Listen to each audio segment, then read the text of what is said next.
first guest. Sure, I'd love to. Mr. Rob Cross is well known to everybody in the arts and humanities field, and he's a great addition to our arts scene here in Virginia Beach. And so annually we bring him back to walk the dog for us and tell us all the great things that they're doing, and he's back again this year. So members of council, I'd like to introduce Rob Cross from the Virginia Arts Festival. Good afternoon, ladies and gentlemen. Thank you, Mayor Dyer and manager and members of council. We're so thrilled to be here and give you an update on our partnership with the City of Virginia Beach, the Visitors Convention Bureau, and Virginia Beach Public Schools. As a reminder, the festival has kind of three core goals and mission. It's to bring truly world-class artists to Virginia Beach and the surrounding community, and to have all those artists that come in work with students doing workshops, master classes, and student matinees. Having grown up in Virginia Beach and attending Kentsville schools for 12 years, we had some fantastic opportunity when I was a young person, and it's been our goal and the goal of the staff and the board to create those opportunities for the next generation of young people. And then third, and as important, is in terms of adding to tourism and economic development. When the festival was originally started in 1997, one of the goals and strategies was how do we build tourism on the shoulder season to help Virginia Beach become a year-round destination. So I'm going to give you a little bit of a recap of some things that happened at the 2018 festival and give you a preview of the 2019 festival. We had a really spectacular year last year. We were one of the official members of the 100th anniversary of the birth of Leonard Bernstein, and we kind of wrapped it up here at the Sandler Center when we had the Virginia Symphony with Rob Fisher, who was world's leading Broadway conductor, with Brooke Shields as our special guest artist, and that was a sold-out performance. It was really spectacular. It seems like every year there's a couple of artists that we really want to bring into the festival that aren't available during that April-May period, but they're important to the community and important to us. Last year, that event was the Vienna Voice Choir, so that in December of 2017, we had them at the Sandler Center to a sold-out holiday concert. This year, I would say that artist that we don't ever want to not welcome to the community if she's available is Renee Fleming. And I'm happy to say that this past Saturday night, we had Renee in the Sandler Center in a sold-out performance. So Renee is, without a doubt, the leading soprano in the world today. She has sung the Star Spangled Banner at the Super Bowl. She sang at the 2006 Nobel Peace Prize ceremony. She opened the 2008 Olympics. She sang at the 25th anniversary of the fall of the Berlin Wall. And she sang at 2012 Queen's Jubilee at Buckingham Palace. And most recently, she sang at Senator John McCain's memorial service at the National Cathedral. She's won 5 Grammy Awards, sang at every major opera house in the world. And it was her first time at the Sandler Center, and she was totally blown away. I was there with her with rehearsal, and she said, how long has this hall been here? And I told her, and she said, well, the acoustics are phenomenal. So as you all know, it's a great place for a lot of things, but acoustic music is one of the things that's most special in there. This year during the festival, we have a little mini Shakespeare festival within the middle of the festival. We're bringing the Reduced Shakespeare Company back. They're always very popular. We're doing a full week run at the Zyders Theater in partnership with them. For those of you who haven't seen the Reduced Shakespeare Company, it's a British troupe out of Great Britain. They do all 37 Shakespeare plays in 90 minutes, so it's a lot of fun. It's comedy. Also at the Sandler Center, we have Pilobolus, one of the leading American contemporary dance companies. They're always really, really popular with the festival. It's a combination of a little bit of cirque, a little bit of gymnastics, and a lot of contemporary dance. And then we're bringing an emerging artist, Theo Croker, to returning the small space at the Zyder Theater into a jazz club, and we'll have set that room up kind of cabaret style where you can have a glass of wine at a table during the concert. Panda Festival this year is 2011, May 10 through 11 at the oceanfront. And when Diana gives her tourism report, I'll let her talk about that. Bela Fleck and Chick Corea will be joining us on May 11th. Between the two of them, they have 97 Grammy nominations, and they've won 26 Grammy Awards. We've had both of them at the festival before, but never performing together. Ticket sales are going spectacular for that. Again, that's at the Sandler Center. And then we'll wrap up the main part of the festival on May 19th with Michael Feinstein, fantastic American songbook. You probably know him from Feinstein's Club in LA and in New York. He's won 5 Grammy Awards, really, really popular, and he'll be here with his band. And then something I'm really excited about is a all-female band called I'm With Her. All 3 of these ladies have their own bands, but they've come together for the special project. They've done a couple of recordings. They played all the major festivals last summer, and they're also doing a small run at the beginning of this summer, and you've probably heard them on Paul Chagru and WHRV.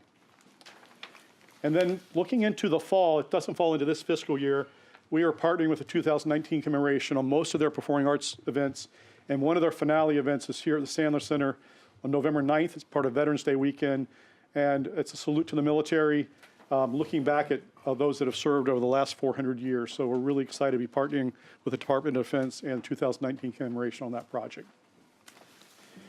And then the tattoo, obviously one of the signature events of the festival. Last year we honored Medal of Honor recipients. It was very, very powerful and impactful. And this year we're honoring women in the military. We have a pretty extraordinary group of women joining us the week of the tattoo. People who served going back to World War II, representing all the wars. The festival, as I mentioned earlier, one of our goals is filling up hotels, restaurants, getting people in the area. All of our classical concerts are recorded and then broadcast nationwide on Performance Today. This past year we had 11 performances that were broadcast worldwide, or nationwide on NPR. And then the tattoo was broadcast on PBS and was carried by 300 stations throughout the country. So again, it's kind of publicity we really can't buy that kind of publicity. Now, although the tattoo happens in Norfolk, a lot of the guests staying at the tattoo are staying at the oceanfront. I'm going to ask Christine Faust to join me. He's our Director of Education. And as I mentioned, it's a very important part of the festival, and she's going to give you a little update of this year's coming education opportunities. Christine? Thank you, and good afternoon, everybody. So as Rob had mentioned in his introduction, education has been a part of the festival ever since the beginning. And what we do in Virginia Beach is a large part of that. As you know, we are a regional organization, but Virginia Beach City Public Schools and that partnership every year makes up about 1/5 of our participation, which is excellent. So last school year, we reached 6,674 students across 29 schools, and that was through a combination of 13 schools having an artist come to their school, as you see here, and then also attendance at our student matinees. So some of the things that we have planned for this year, so a lot of our shows that we have open to the public, then we also have a student matinee. So we'll be doing the complete works of William Shakespeare for the students at Zyder's on May 9. And then the following day in the Sandler Center, we'll also have a student matinee for Plobolis. And they'll also be doing workshops and master classes while they're in town with us.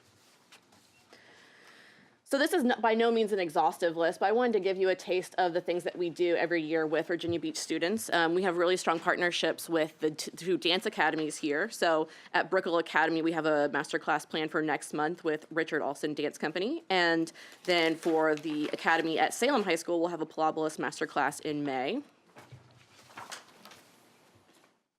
One of the new projects that we've had this year with our Virginia Beach partnership is a rhythm project program at Brickell Academy. This is a steel pan program that runs throughout the school year where we have artists go in and teach at these schools once a week, and then they also have lots of performance opportunities around town. We already have successful programs at the Salem Academy and a district-wide middle school program, and we were really pleased this year to add a program at Brickell Academy.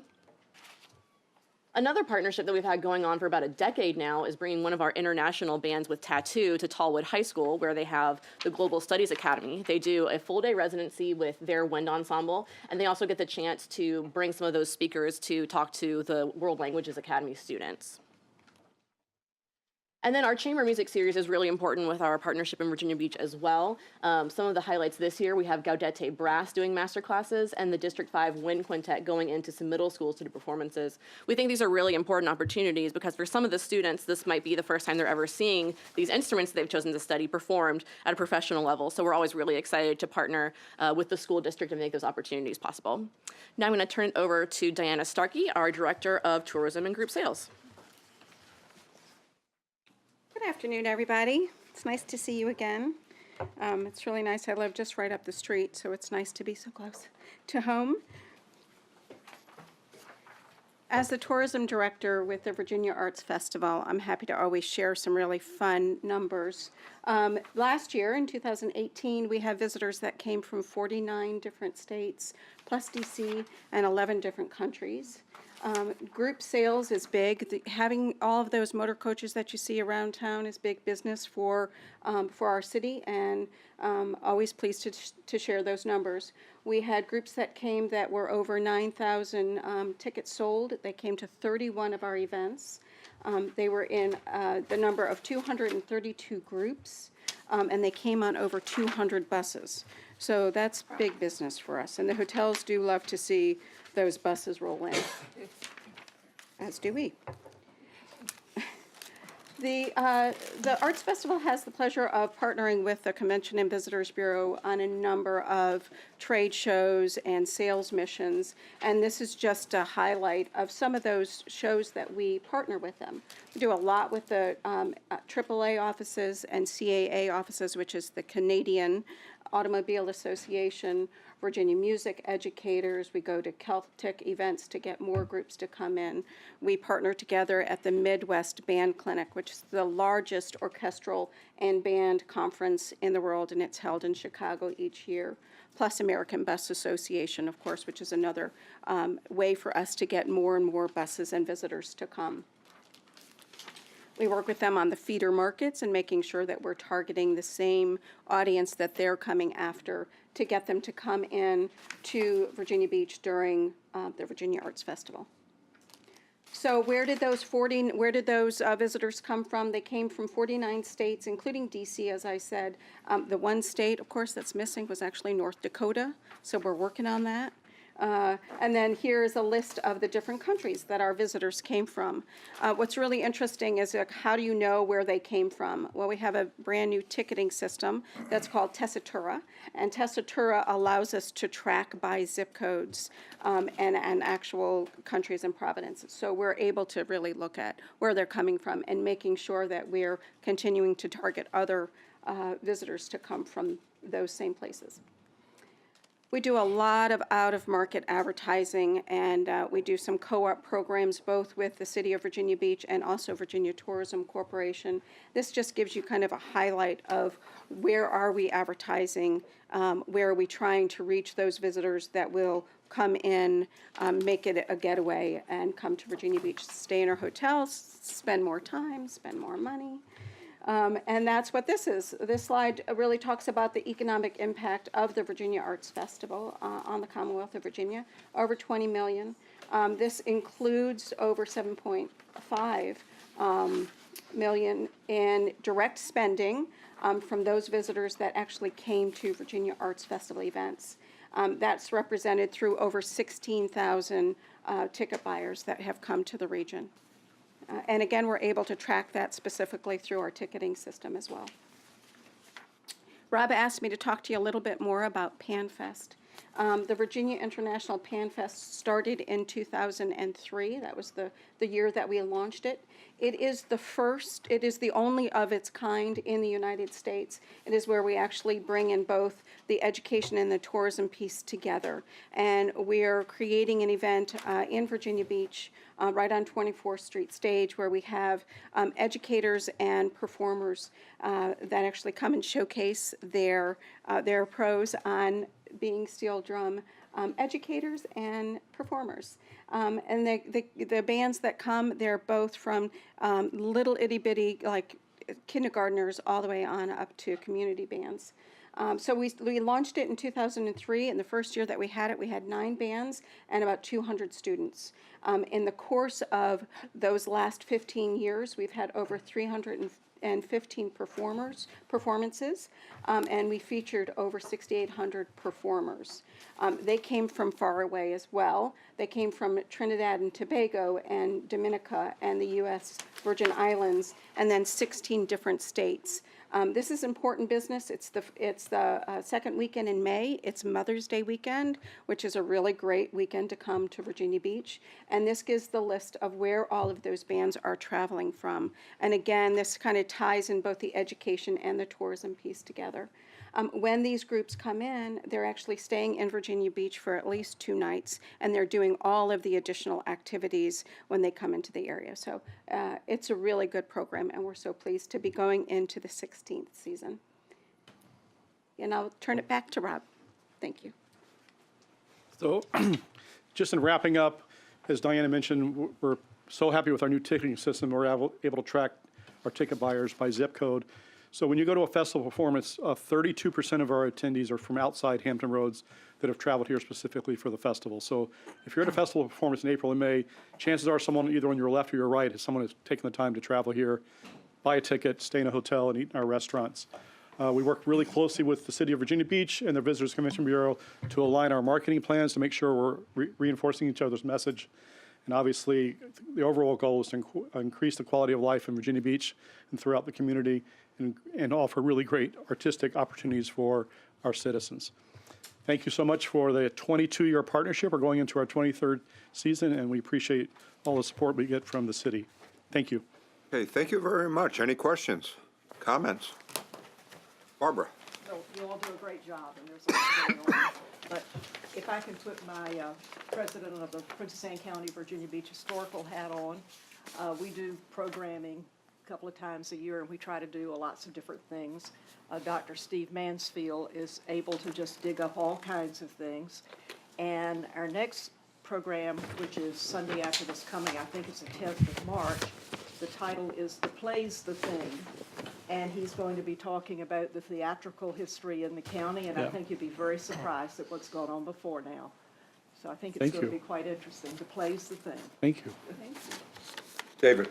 A couple of questions. One is, what is the relationship between the Arts Festival and Virginia Beach? What do we typically contribute annually? We are supported through the Visitors Convention Bureau, and we have a partnership with the Virginia Beach Public Schools and through a line item in the city budget, and it's usually in about the $400,000 range. Okay, and then, because they mentioned the advertising budget, and I was curious, is that the tourism budget, or is that its own line item for you guys? I'm going to look to Ron. He probably knows better where it comes in the budget. For many years, it went through Mr. Ricketts' budget, but I think a couple of years ago, that got separated out, and I think it's a separate line in the budget. We have the direct support, but then I guess we collaborate on placements. Yes, right?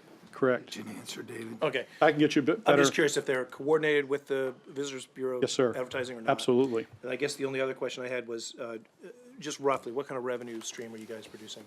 Our I know you budget's have about, 5 million, but- our budget's about $8 million a year, and about a third of that is contributed income through either foundations, corporate sponsors, or individual donors, and about a third government support. Okay. Our biggest supporters are Virginia Beach, Norfolk, and the state, and then Colonial Williamsburg, our city of Williamsburg, and then the other third is ticket sales. And then do you typically run a profit or a loss? Our goal every year is to break even, and I would say out of our 22 seasons, we've balanced the budget 20 times. Oh, nice. We had a very, very small deficit our very first year. The first year budget was about $1.8 million. I think we ran about a $37,000 deficit.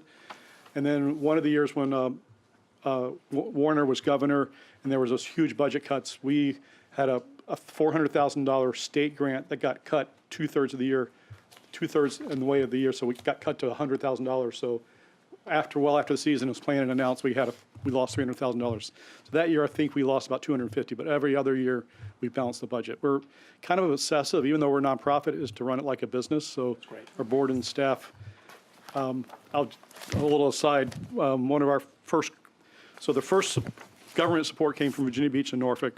Our first corporate support was from Norfolk Southern. And I remember meeting with David Gu, this is back in 1995 when I was hired, and he said, Norfolk Southern will support you, but don't come back here if you run a deficit and ask us to pay debt. If we don't pay debt. Tell us what you're going to do 2 years from now, we'll help support that. That's awesome. So $400,000 we put in there, and you've got about a $20 million economic impact. Yes, sir. That's great. And I would say those numbers are very conservative. The company was recommended by Virginia Beach Visitors God Convention bless you. Bureau and VTC, the company that does our economic impact study.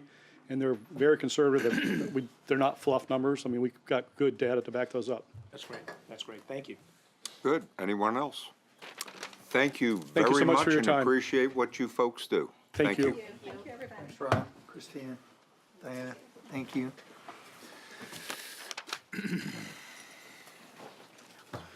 So, Mayor, members of council, your appointed real estate assessor, Ron Agnor, is going to provide you your annual update report, and you get a copy of this in your Friday packet, and he's provided charts for you today. Good afternoon, Mr. Mayor, Mr. Vice Mayor, members of council. Thank you for allowing me the opportunity to come in here and give you an annual presentation for 2019-2020. I'm just going to, you have the packet, you have the full report. I'm just going to hit some highlights and take any questions that you've got.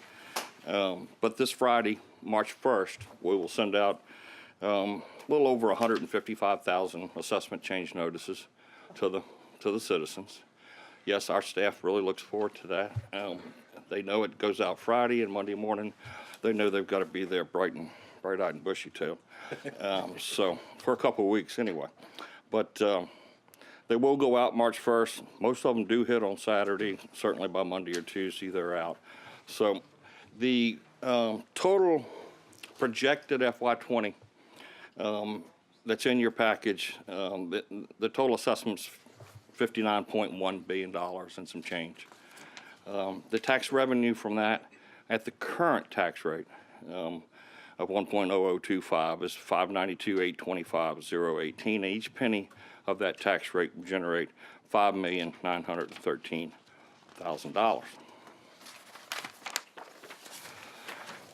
On the next page, just a little count of what we're dealing with as the largest city in Virginia.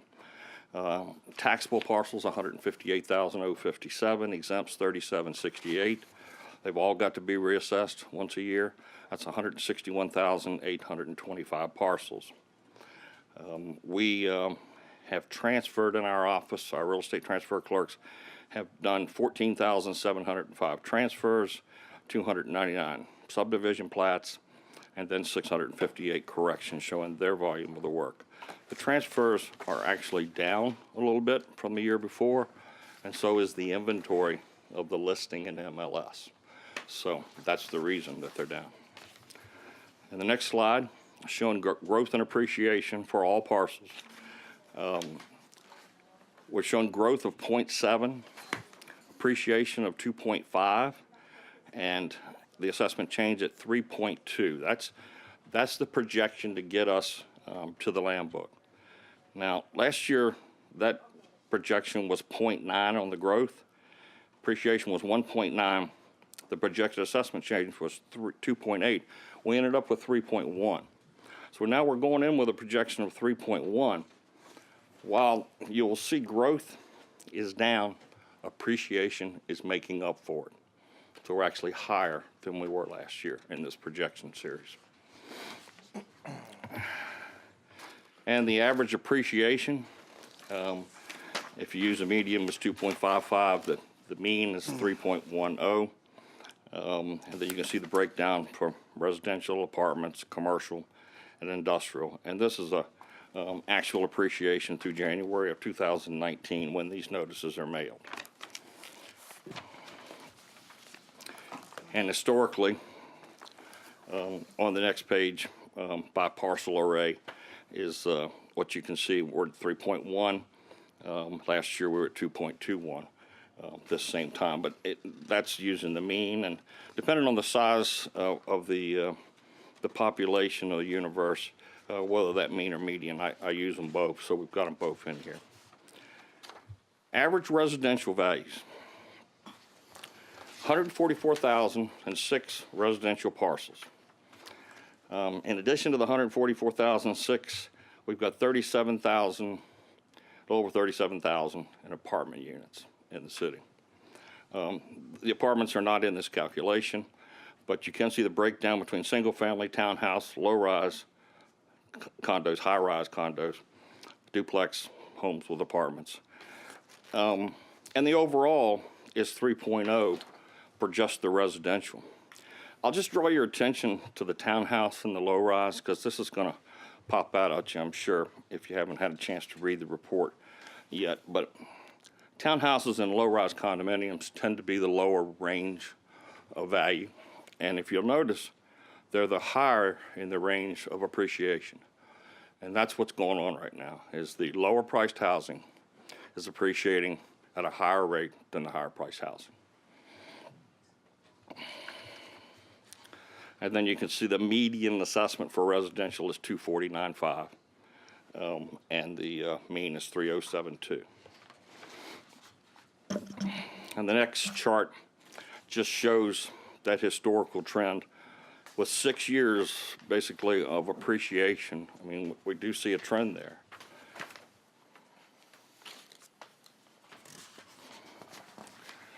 And then assessments comparison by classification. I won't break down each one of these. You can see the commercial, the hotels, the office, and the industrial, but the percentage of each one of the residential versus the commercial stays very steady. It's the total percent of the total taxable value, which is 16.8% for the commercial, 83.2. That rarely moves more than a couple of tenths either way, so it's very steady. Okay, leaving just the appreciation factor and getting into new construction. New construction is down. It's not down significantly, but it's trending down, as I'll show you. We've got just at $74 million in new construction. This is a 12-month period, January 18 through December 2018. And the residential is a little over $380 million. So that's 16.3% commercial, 83.7 in the new construction. And the total is 454,338,200, which is just a little bit down from what it was the previous 12 months. And the chart shows you the number of houses being built. And the only thing I can say about that chart is it tells me exactly what I see when I look at the data behind these slides, is we've got some volatility here. It's up and down. So we just don't know what it will be. I don't see a real trend on the number of new houses being built. So it is up and down. Average assessment of a new home. If you look at, and this is on a 12-month period as well, just like the previous slide, we've gone from a mean of $499.7 to $572.1. That's a $72,400, or 15% increase. And the median is $36,000. That's a 10% increase. That's more than likely an anomaly. I don't think that's a trend. I think it's because when I looked behind this and I saw the data, I just saw a whole lot of high-priced homes that were in this year, in this 12-month year. I mean, we had the Cavalier Residences down there, and we had several others at the north end. And I think we just in this time period, I'm thinking that's an anomaly. I don't think it's something we're seeing as a trend yet, anyway. Can you control in the database and and normalize that by removing those what you think are atypical out of the curve, they're out of the bandwidth, and remove the parcels both out of 17 and 18, and say, taking like in the Olympics, the high and the low score out, to see what the real trend is by taking out the abnormalities? Well, I certainly can. I think the median probably really illustrates that better than the mean, the 33, because the median really is the center, and it does do away with the outliers at the bottom and the top. But we actually can go in and take out whatever we want to, but we try not to do that when we're giving a report to City Council. We'd like to show you exactly what the numbers are telling us, but we can. Appreciate it. Thank you very much. Pardon me, Mr. Mayor. Continue with new construction on the next slide, the percentage by property value change. What I'd like to point out to you here is the 250,000 to the 500,000 house that's being built. That's 50.5% of your new construction. Very little low value housing in the new construction for that 12-month period. So, more, half or a little bit more is between 250 and 500. And as you can see, the 350 to 500 is higher than the 250 to 350. Change in land. Change in land is down. this isn't an anomaly, this is a trend, but, it's directly related to rezonings and subdivisions of property. And as you can see, it did jump up just a little bit this year, but it's been trending down since 2013. It was $171 million. And this is just the change in the land, and it's been coming down. So just a lack of new subdivisions being put out is what we're looking at right now with the change of land. And the chart shows that as well. John? There's been a couple articles in the Wall Street Journal and other newspapers about how coastal regions, regulations and whatnot, and then flood insurance rates have changed waterfront property in terms of its value, land value. Can your database look at those waterfront things and actually see if in fact, like in Miami, some parts of North Carolina, on the Maryland shore, New York, New Jersey, where appreciations have fallen, one because of vulnerability to flooding, and secondly, flood insurance rates. Can we see the trend? I know you have waterfront versus non-waterfront as you go through the neighborhood books. Is there a code in the database that says waterfront, such that we could see whether or not part of that trend is the impact of Chesapeake Bay regulations, the cost of building on those lots changes its land value? Can we see that? Not all neighborhoods are isolated by waterfront. I mean, what we do is we have, computer-assisted mass appraisal techniques that allows us to use a different land type for that. I mean, we could. It wouldn't be as easy if what you said was if every waterfront area was in its own neighborhood, it'd be much easier to do it. I had a similar question about a Virginian pilot, and they ran the article. I'm sure y'all saw it maybe 6 months ago or something like that, and they tried to get me to say that that waterfront property was not appreciating, and they gave me 6 or 7 areas, and I said, well, let me call you back. So I looked at it and I called him back, and I said, none of those are depreciating. Every one of them is appreciating. And he says, well, that's not what my numbers are showing. And I said, well, aren't your numbers based off my numbers? And I never really got an answer to that. So then his next question was, well, okay, then he called me back and he said, I think what's happening here is they're not appreciating as much as they would if they didn't have the problems that you just mentioned, Councilman Moss. And I said, I can't distinguish that. I don't know what's in the mind of a buyer. It's still appreciating. So to tell you how much it would be appreciating if we didn't have that, I don't know how to do that. We could certainly take a stab at what you suggested is take land types and neighborhoods. I don't want to expend a lot of resources on something that we won't act on. I'm always trying to look for actionable knowledge and understanding what's happening. I only know in my own neighborhood, where Lewis lives, that people are getting less for land when they make these flag lots, when they find out the engineering cost and all the other things that go with trying to build on those lots. It is impacting the land price, but ultimately, that should show up somewhere over time. But I don't need to go and look. I have my own act. I'm just curious if the database would readily produce that. It doesn't. Please don't spend any time on it. I think to answer your question, I believe that it will. I mean, the flood insurance premiums alone are going to keep some people out of it, but if you can afford a $4 or $5 million house, the water, you're not worried about your flood insurance typically, is what the buyers and sellers tell me. Not the flood insurance so much, it's the $30,000-$40,000 of engineering cost. Okay, David, and then Shannon. I'm just curious if there's a relationship between the flood insurance rates of some of these lower value houses and their ultimate value or assessment. Is there a lag time, or are those rates reflected in your assessments? Is there a means to lower an assessment based on a higher? We don't track flood insurance at all. At all, okay. I don't have the flood insurance numbers. I don't know who pays flood insurance, who doesn't. I really was surprised when I went through Windsor Woods myself after Matthew, how many people in there had flood insurance. I was really surprised. We just don't track. It's like mortgages. When somebody asks me, are we underwater? I don't know what the mortgages are in the notes. But So you just basically let the market. yes, sir. So there's a lag time there, so the market will eventually reflect. Exactly. But Yes, not sir. immediately. Okay. Right. Okay, Shannon? This, obviously going forward, we're going to probably be losing some land and not be able to, develop things because of flooding and the situation that we're facing with the sea level rise, et cetera. How how do you assess that, and how do you work that into your formulas? Is there some magic formula that you have, or how do you do that?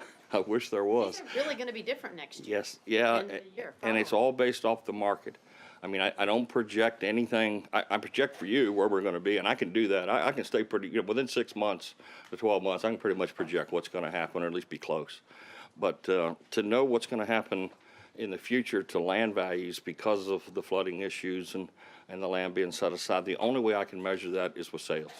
And when I look at the sales and I see, it's not bringing what it used to, it's going down, it's depreciating, other things are going up, that's when I can prove it. Thought maybe you had some magic Everything else bullet. after that would be an opinion. Anybody else right now? Okay.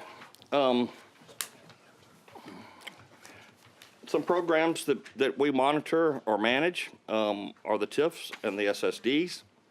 The Sandbridge TIF and SSD is at 1.26 billion. That's up approximately 4% from what it was last year. And the Central Business District TIF is at 967.9. It's also up about 4% from what it was. And of course, that one includes the SSD in it as well. Neighborhood dredging. We actually manage this one as well once they're approved by you. And you can see the numbers of what they're bringing in. Probably a better idea for this slide is to show you what's happening to those in a percent. And I didn't do that when I sent it to you, so I wrote it down for myself. But it's basically 2 to 4% on these properties in these special service districts for dredging. 2 to 4% for this last year. The only two that stayed the same, it did not depreciate, nothing depreciated, but I did have two that stay the same, and that was Bayville Creek and Gills Cove. John? Not for today, but it'll be interesting to see the impact of salt. The state and local taxes limitation at $10,000 for both property taxes and income tax. If your person owns a home and you pay $10,000 in income tax, none of your property tax is deductible, nor is any of the SSD supplement. It'll be interesting to see, with the lack of non-deductibility going forward, what impact that has on price as people realize there's no tax benefit, and that's all tax liability on top of the payment. So it'll be interesting to see how that fares next year. David? Could you explain what this actually is saying? Are these increases, the 38.5 million, is that an increase in value? Or No, is that's that the value, the FY20 projected value of those districts. Okay, and so each of these represents a district that's isolated in terms of, Yeah, they're in another district. They're in a regular, 7 districts, but they're their own districts because they get an extra tax for the SSD for the dredging. okay, thank you, I wasn't aware of that. Okay, thank you. Okay, some other programs that we take care of that doesn't add money, takes away money, would be the Virginia Landmarks Register. That has not changed, costing the city $115,992, and that's a 47-cent reduction that you approved in the budget last year, which is a 0.5325 tax rate. The Virginia Beach Historic Rehabilitation is costing $35,089. Again, no new entries into that. Energy efficient is the fastest growing of all the programs that we monitor and manage. It's not a whole lot of money, depending on, I guess what you think a lot of money is, but 311,000 versus 229,000 last year. 93 recipients, 126 now. It is growing and faster than any of the rest of them, and they get a 15% reduction on their taxes, and there is no sunset on that, and it's transferable. The land use program. 924 people or properties are under the program. Number of acres is a little over 33,000, which is 21% of the city. And the deferred tax on that is $2.7 million. Of course, we get that back with the rollback taxes when they come out of land use. And the next slide shows the rollback taxes. We only had 40 acres rolled back last year with the land book. We've got, I know we've already got some coming up this year, but they're usually like, right now, what I'm seeing is 3-4 acre tracts being cut out for the family or to be sold down in Pongo. The programs here that we don't, Was ARP in the land use? Is that where that falls under? ARP is the market rate of what we would use on farm property if it's got the agricultural rights. What is land use? Land use is where it's appraised for this, and the land use rate is this, and so they pay taxes on the land use rate. And the rollback is the difference between the two plus interest. When they either they intensify the use, rezone it, then we automatically roll it back and send them a tax bill. 5 years, right? Current and 5. Thank you. The programs that the commissioner, because I signed the land book, I stick these in there. The senior tax exemption deferral and freeze is costing, there's 5,754 recipients, and it's costing a little over $10 million to the city. Can I ask, did that number decrease, the number of people, or are we still increasing, or is it about stable? You know, I know we changed some of the, I pulled this right out of the land book that I signed back in August. And I'm sorry I didn't include that. Maybe that's something else I ought to include in this report to have you. Phil actually monitors it, but we do the calculations for him in our system. So I'm not sure exactly whether it went up or down. Ms. Henley, that number seems low to me compared to the number I'm used to seeing, so I thought we'll it get went down too. the commissioner to square us up and let us know what it is. I got another one for you to add to that. How many Okay, people left Thank one, you. how many people left one program and went to another? yeah, that might be the answer. this one is We, veterans, and we've got the 100% disabled veterans and the KIAs. Well, that's another 1,751 recipients at $5.4 million. in Okay, cost. so if I jump on that, just to back that up, that number's growing, and that added to the other number, now we're at 15.4, and I think we're all sitting here, those of us that track this, around 14, we 13 high, 14 seems to be the number we left last year. I'm getting a lot of nods here at the table, so, this is one that's, state mandate, and this, is supported, so it's growing pretty, a lot of folks are moving into the town. John? There are a couple slides that are in the book that are not here that talk about property that is exempt by statute or that we've done. Right. My question is, these particular properties are exempt by a constitutional amendment. There's no discretion. My reason why I mention this, we capture these and characterize these as tax reductions, but on the other properties, we only show the assessed value, but we don't capture and show it's a tax expenditure. But in reality, this is not a tax reduction because we have no power to tax it to start with. So this truly is no different a tax expenditure than the other properties that we list that we exempted or we asked the state to exempt. This, the Constitution exempts by the voter. So I think they're the same class. But because often we talk about in the budget how we have to make up these numbers because they're revenues we've lost. But we don't capture and look at all the other things that this isn't for you, it's really talking to the manager, but I think the report should not only show the assessment, but should show the tax expenditure. Because those are actions we voluntarily have taken. We have decided, rightfully, I think rightfully so, but we've decided not to collect that revenue. This particular case, on the senior citizens, we've decided to have a policy not to collect that revenue. Here, we have no policy decision. The Constitution and the voters have said we can't collect it. So it's not it's an exemption, but it's not a tax reduction from the terms how we build our budget. It's just a tax expenditure. It's Yeah. imposed on us by, not imposed, but that the voters have adopted. I mean, it's not for you, but it's just, Right. the report is treating like situations differently in how it's published. I just like to see the taxes that we forego for the other properties as well. David? I just have a couple questions. One is, are the assessments solely based on fair market value and none of the other approaches to value? Well, the three approaches to value are market, income, and cost. And we assessments use, are- yes, and we use those three approaches to value on most parcels. We don't use the income on a lot of residential. We use it on all the investment properties. You We do use the- consider all three?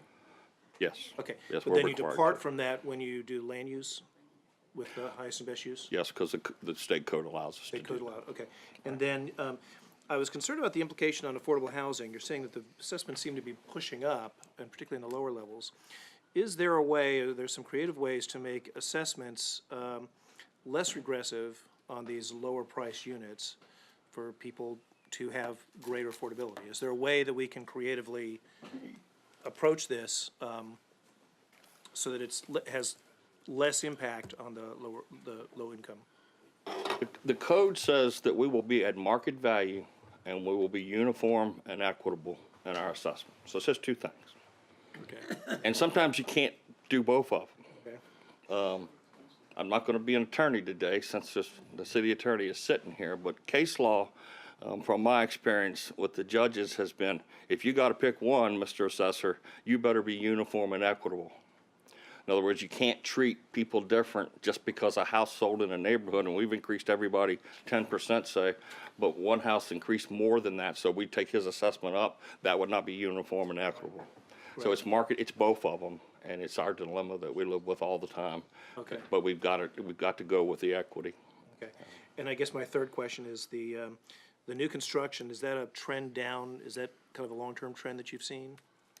I think it might be an anomaly. It's been going down, but it can go back up. I mean, right now I think we're in a healthy market. But new construction, I already see in the next 12 months that we possibly might have a new construction higher than this. And I'm only just thinking of things like the Marriott, may be complete or almost complete. The Virginia Beach Resort and Conference Center that's been bought and it's been redone on the bay. That one. I mean, there's some of the Ramada where Mike Moz was is completely wrapped up, and they're doing a total. And that's considered new construction?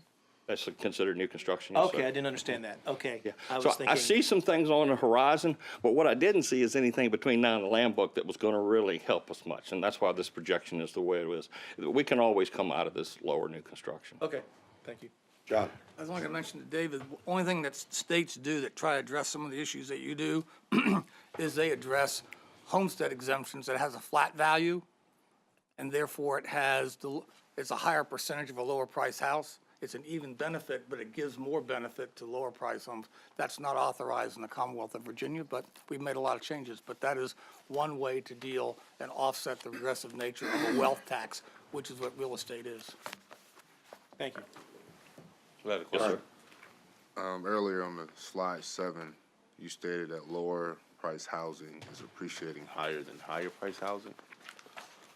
Yet in slide 13, the residential value of homes between 200,000 and 500,000 is grown significantly. I should compare it to that. The houses under 200,000. Why is that? Like, I'm just trying to understand why. There isn't any. That's the The problem. market is healthy, so I'm just trying to understand. The market is healthy from a perspective of we're at a 3% market every year for the last couple of years, and we are again this year in a 3% market. That's healthy compared to decreases that we saw after the bubble burst. It's not 10% or 15% or 3 years of 22% that we had before the bubble burst. So when I say it's healthy, I just mean that that's a reasonable expectation of a total percent increase, because anything a lot more than that,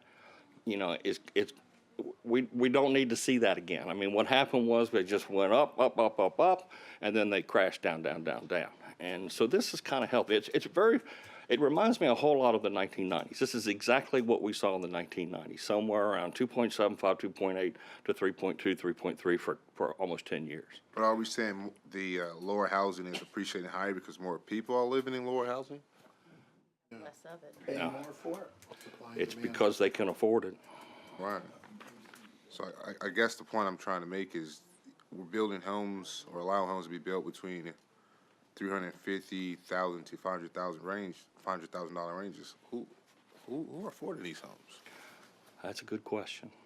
people, when you go to these neighborhoods, there's nobody there because they're both working. I mean, seriously, I mean, Yeah, I mean, it's just we don't something get to too, think about. we don't get too many answers at the door because they're both working. That's true. I mean, you're talking about your average house, new construction.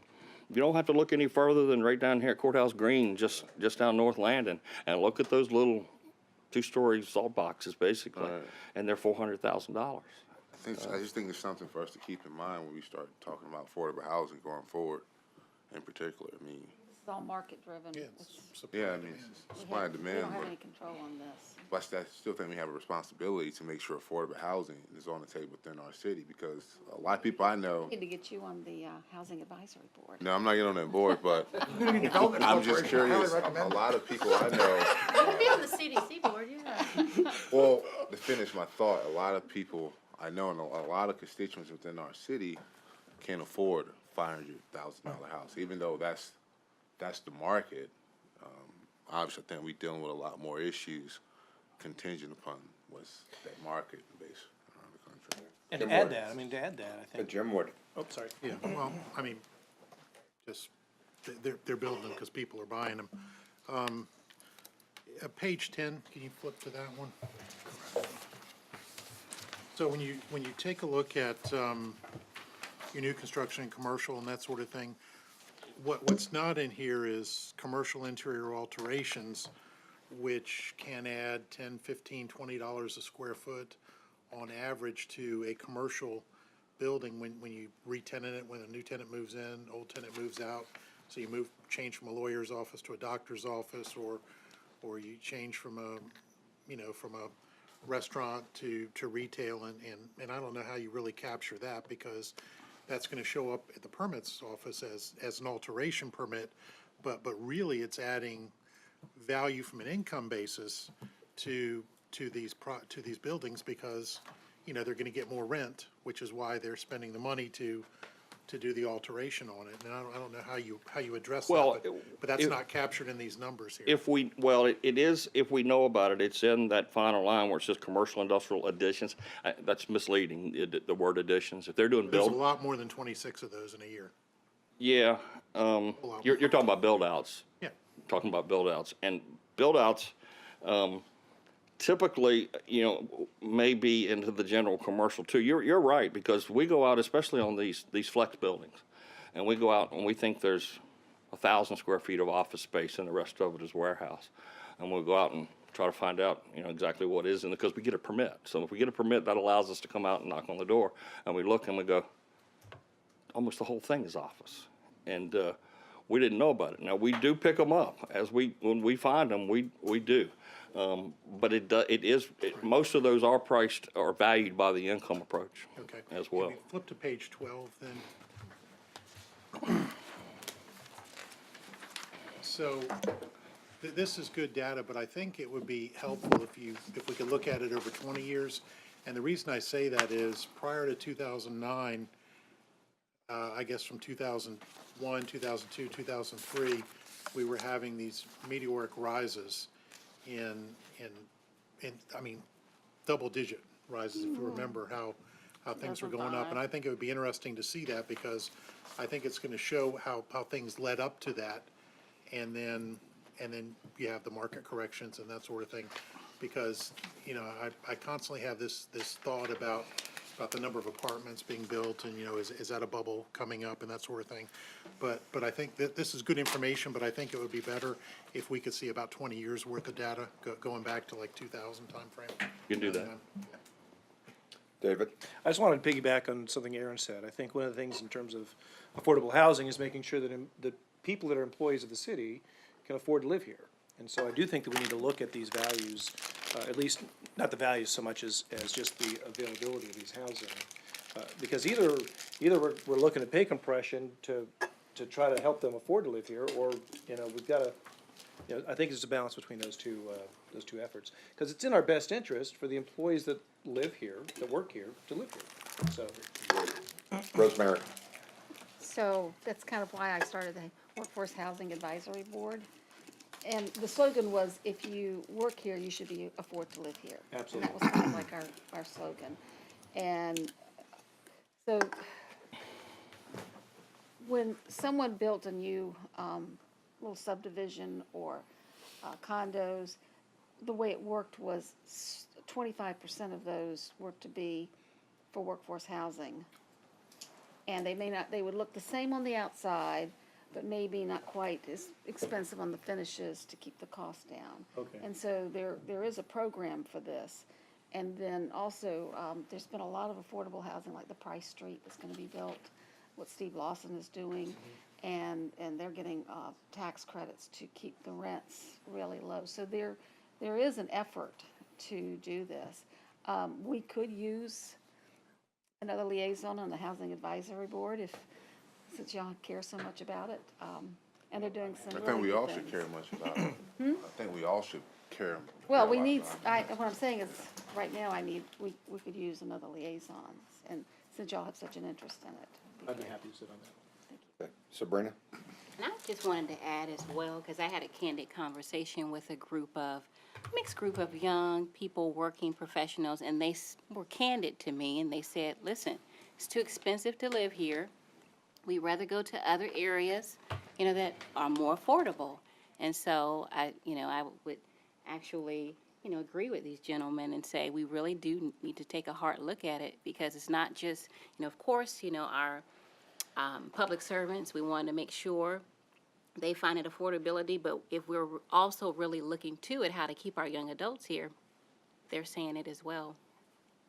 Well stated. John? Well, getting back to Aaron's point, if you go back and look at the vacant land we have left that's developable, and if that land that's developable in light of some recent studies, it's even less. And therefore, the scarcity principle applies. That land is not going to be inexpensive in the cost of developing it. So the most affordable housing we have is the housing we already have, which gets back to why protecting neighborhoods like Aragon and Prince Sam Plaza, Windsor Woods, and the lakes from flooding. But remember, the average weekly wage in the private sector of someone who works in Virginia Beach, and they might not live here, but works here, is less than $800 a week. Now, how many of those houses do you think they're buying? Right.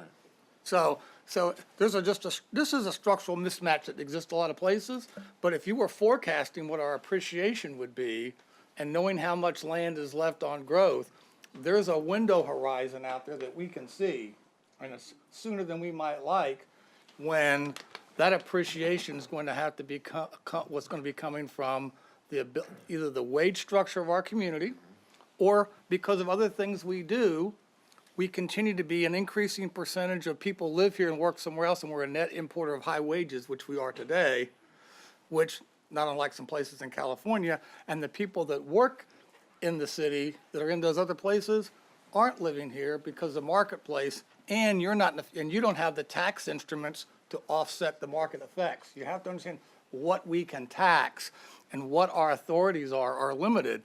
And these are things that we're talking about at CDC, right? That's what we're dealing with. And then I guess when this 2040 thing we'll be dealing with Sabrina, these are the real realities. Now, a helpful thing is that for the near term, Treasury notes, or 10-year Treasury notes are at 2.64 something percent today. That drives your mortgage rate.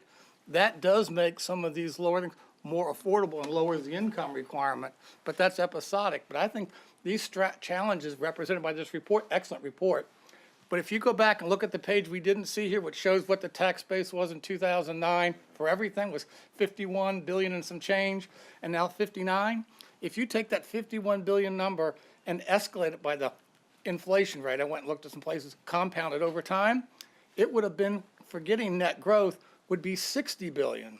So in fact, the total tax base from 2009 has underperformed the inflation rate of the overall economy. So that is something you got to think in your mind as you're looking forward, because that impacts the kind of revenue we can look forward to get, and impacts our budget guidance, Mr. Mayor, that we've talked about. So there's a lot of rich data in this report, and when you look at constant dollars versus then-year dollars, it's even more revealing. But this is happening across the country, not unique to us. And in some respects, we're doing way better than other communities, but it does have major implications for the liabilities we take on. And we're going to have to look very hard at this budget process to make sure we're taking on the right liabilities. Yeah, Jim? Yeah, just kind of going back to this whole affordable housing piece of it.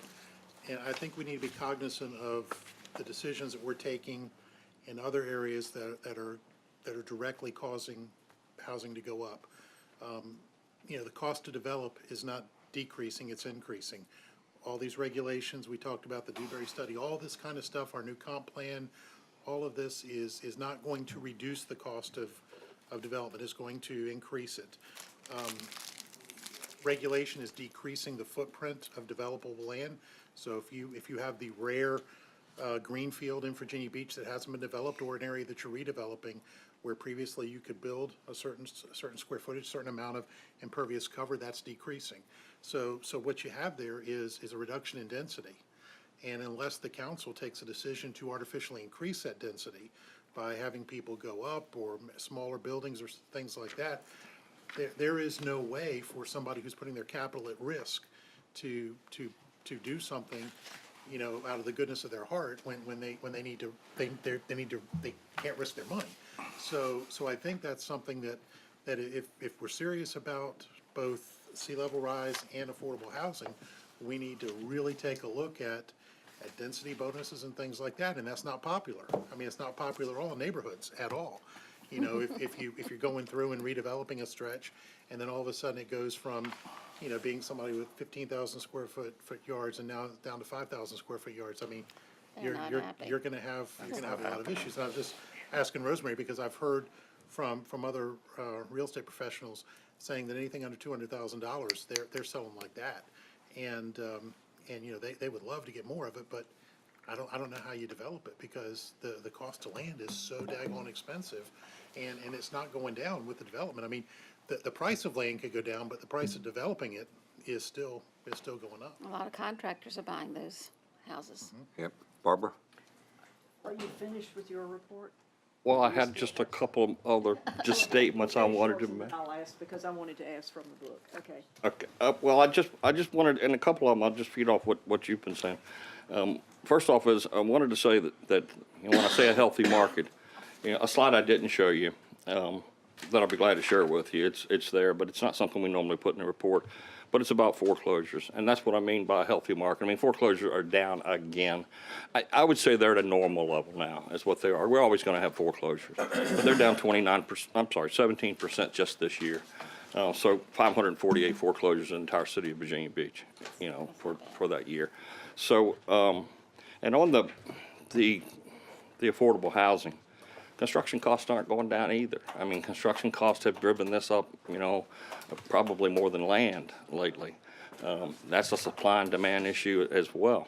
And the one thing I did want to share with you that wasn't part of this report about affordable housing. I always, after being in this 40 years, I always look for the market to take care of things. If that interest rate goes up, boom, this is over with. I mean, we get up to 5, 6, 7% interest rates, we won't be getting this 3% at these prices. I mean, something's got to give if that happens. But a trend that I'm seeing right now is that the developers are taking advantage of knowing that lower price housing is in need. I mean, I've had them before buy, I don't know, say 20 units of condominiums. Somebody goes in and buys all 20 units, and they rent them out. I've got one. It's down Princess Anne Road, just past Farrell Parkway on the west side over there. It's over 120 units in there. A builder went in there, or a developer went in there, and somehow bought every condominium unit. Condominiums is what they're condominium townhouses. So I had 120 G-Pens on this property. They bought every one of them, put a rental office out there. They maybe slapped some paint on the walls and put some carpet in there. They did not renovate them. They paid anywhere between $85,000 and $125,000 for this unit. They didn't care. They were trying to average. This is me thinking. They're trying to average what it is, and they turned it into an apartment complex. I have to assess it as a condo.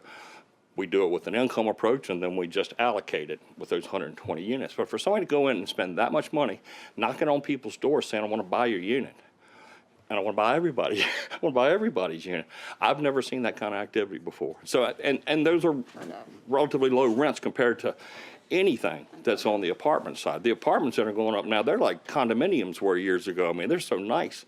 But the prices are really hot too. And I would have told you that I thought maybe this is finally coming to an end with these apartments. And then Franklin Johnson comes out and says, oh, I'll put 972 of them up in the next 12 months. So it hadn't stopped yet. Those are gonna be, So just by summarizing what I've told you, and I probably don't need to do this, but, you know, the transfers are down, new construction's down, foreclosures are down, appreciation's up, and we're in a healthy market. So it's a mixed bag of good news and bad news. Barbara? Well, looking at, this book, my district forum always comes just before this goes out. When I put this out, everybody's devouring it to find out what they are. It's interesting, because a few years ago, a lot of these were down. You know, during the Great Recession, everybody's property values were going down. It's much better to see them going up, and not very many that are showing neighborhoods at an average decline. Looks very good. The categories that we have of land use, Blackwater land use and Pungo land use and Princess Anne land use. And I'm not sure how you arrive at that mean and medium. What is that? Actually just undeveloped parcels, or how do you, what do you? No, I have a separate neighborhood set up for each one of those. So if they're in land use, they're in that neighborhood. Otherwise, they would just be in Pungo or Princess Anne or Blackwater. Okay, so that's what you're compiling, all of the land use parcels? Yes, ma'am. Okay. Another question, how many appeals do you have that go to the Board of Equalization? I had 40. I'm looking at Tammy, and she'll tell me, at least I know it's in the 40s. I want to say it was 47, and we prevailed in all 47 of them. Now, It's a daggone good, but let me fess up, okay, because, okay, how many did you? yeah, yeah, relate before you got I there? had about we were down, the internal appeals that come to me, and I decide whether it goes down or not, was about 230, 240, I want to say something in that range, a little lower than what it's been in years. And they were for good reasons. I mean, and when they are for good reasons, like our data's wrong. I mean, one of the things we look at right off the bat is the MLS and see if our data's right when we see a sale. And our data's wrong, then we're going to decrease that real fast. So, but that's why it's always in their best interest to come to the assessor's office first, and then go to the Board of Equalization if you're not happy with our decision. Well, both numbers are very good. Sounds like you do a good job. Thank you. Hey, is there anybody else? Yeah, if I could just make up a point, as I drive around the city and do a couple of the ribbon cuttings, there seems to have been, over the last 10 years, a real proliferation of really upscale apartment living. And I think a lot of folks that are looking to retirement get rid of their grass mowing and move into some of these communities that have some very, very high-end stuff. But I think, speaking to what Aaron and Sabrina about, was the affordability. They're talking rents of, $1,500, $2,000 a month. Yes, sir. And, that really prices a lot of people out, even though these places have tremendous amenities. They got pools, they got social areas, they got all kinds of stuff. But, I just see a trend of people, and some people abandoning their homes to move into apartment life. Is that the trend out there these days? It is happening. People rent by choice now. seniors especially. They can figure, well, I don't know how much the nest egg is, but, older people are renting by choice. They don't have to. I mean, they could stay in their house, but they can sell their house right now for a pretty good price, put that money and get not a very good return off of it. But still, when you look at the rent, it may be a better option based on the actuary tables of how long they're going to be. No maintenance costs or anything like that. Exactly. So, Exactly. changing times. But thank you. I thought that was a great report, and I thought that was a great discussion among council. Thank you. Okay, thank you. Thank you. Yes, sir. Thank you. So, Mayor, members of council, we've got our finance director, interim finance director, Alice Kelly, coming in to catch up with us. We had to push her out ask her to come back this week, and she's going to provide our interim financial statement. And I also asked her to add a additional topic to her presentation, our pension status, so that you start to get an understanding of what that really means and what the impacts are. So Alice, thanks for being here. Thank you, Mayor Dyer, Vice Mayor Woods, City Council member. As you know, GFOA and best practices recommend that we update City Council on a regular basis regarding our financial statement. I'll plan to brief you on our results fiscal year to date as of January 31st, and I wanted to also mention that these statements are cash basis and unaudited. The next slide, we're going to go over revenue, expenditures, and then long-term obligations. We have a glide path that we use to make sure that our expenditures are tracking along how that they have done in the historical past. Because we don't get revenue and expenditures in on a straight line path, we use this glide path to make sure that our expenditures are tracking as a percent of budget the same way they have been in the past years. So on this path, on the slide, excuse me, revenues are on the bottom in blue, and expenditures are on the top in red. Now, expenditures are a little bit more straight line than the revenues are, but as you can see on this path, both revenues and expenditures are well in line with what they have been in past years. The next slide is a pie chart of revenues, and our revenues are tracking well. They're up $2 million from 2018 and up $42.5 million from 2017, and our real estate is up $4.6 million. The next slide is our general fund expenditures. We've spent $761.9 million as of January 31st, and that's a slightly increase from previous years of about 4.8%. And our increase of our expenditures are due to the timing of when we transferred to the schools, as well as some increases to our personnel expenditures of about $5.2 million.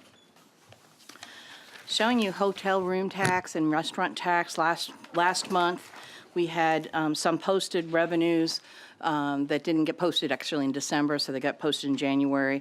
So we are tracking very well with hotel tax. 7 months of data is posted. We are at $26.8 million, which is slightly more than the prior year. It is slightly under our percentage of budget, but we are much higher than last year. And then our restaurant meal tax is $1.3 million, or 3.1% more than prior year's restaurant meal tax revenues. Okay. As the manager has asked, we have a lot of long-term liabilities that the city has, and a lot of people ask questions and have comments on long-term liabilities. And the city has 6 major long-term liabilities. We have compensated absences, claims and contingencies, and landfill costs. But then we have 3 major ones that are pensions, other post-employment benefits, are basically known as OPEB, and bonds payable. So what we'd like to do is just kind of go over pensions, because that is a subject that people have a lot of questions on, or maybe some misconceptions with that.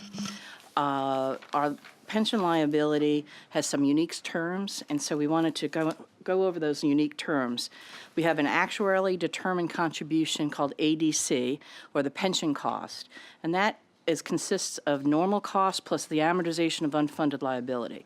Normal cost is our active participant benefits that are to accrue during the plan year. Then we add to that a portion or allocation of our unfunded liabilities that we still have remaining, and that's what our ADC, or actuarially determined contribution, is. And those costs are calculated by actuaries, and they use many actuarial assumptions, and some of the bigger assumptions are on this page: an investment rate of return, inflation rate, a payroll growth rate, a cost of living increase, longevity of service. One I didn't put on here is mortality rates. And so actuaries take these estimates and assumptions and calculate liability for the city's plan. The next slide, there are 2 methods that the actuaries use to value pension status. And so one is for budget and one is for accounting. And so actuary valuation is used for rate setting. And what that does is it takes investment returns that can spike up and down each year and smooth it over 5 years.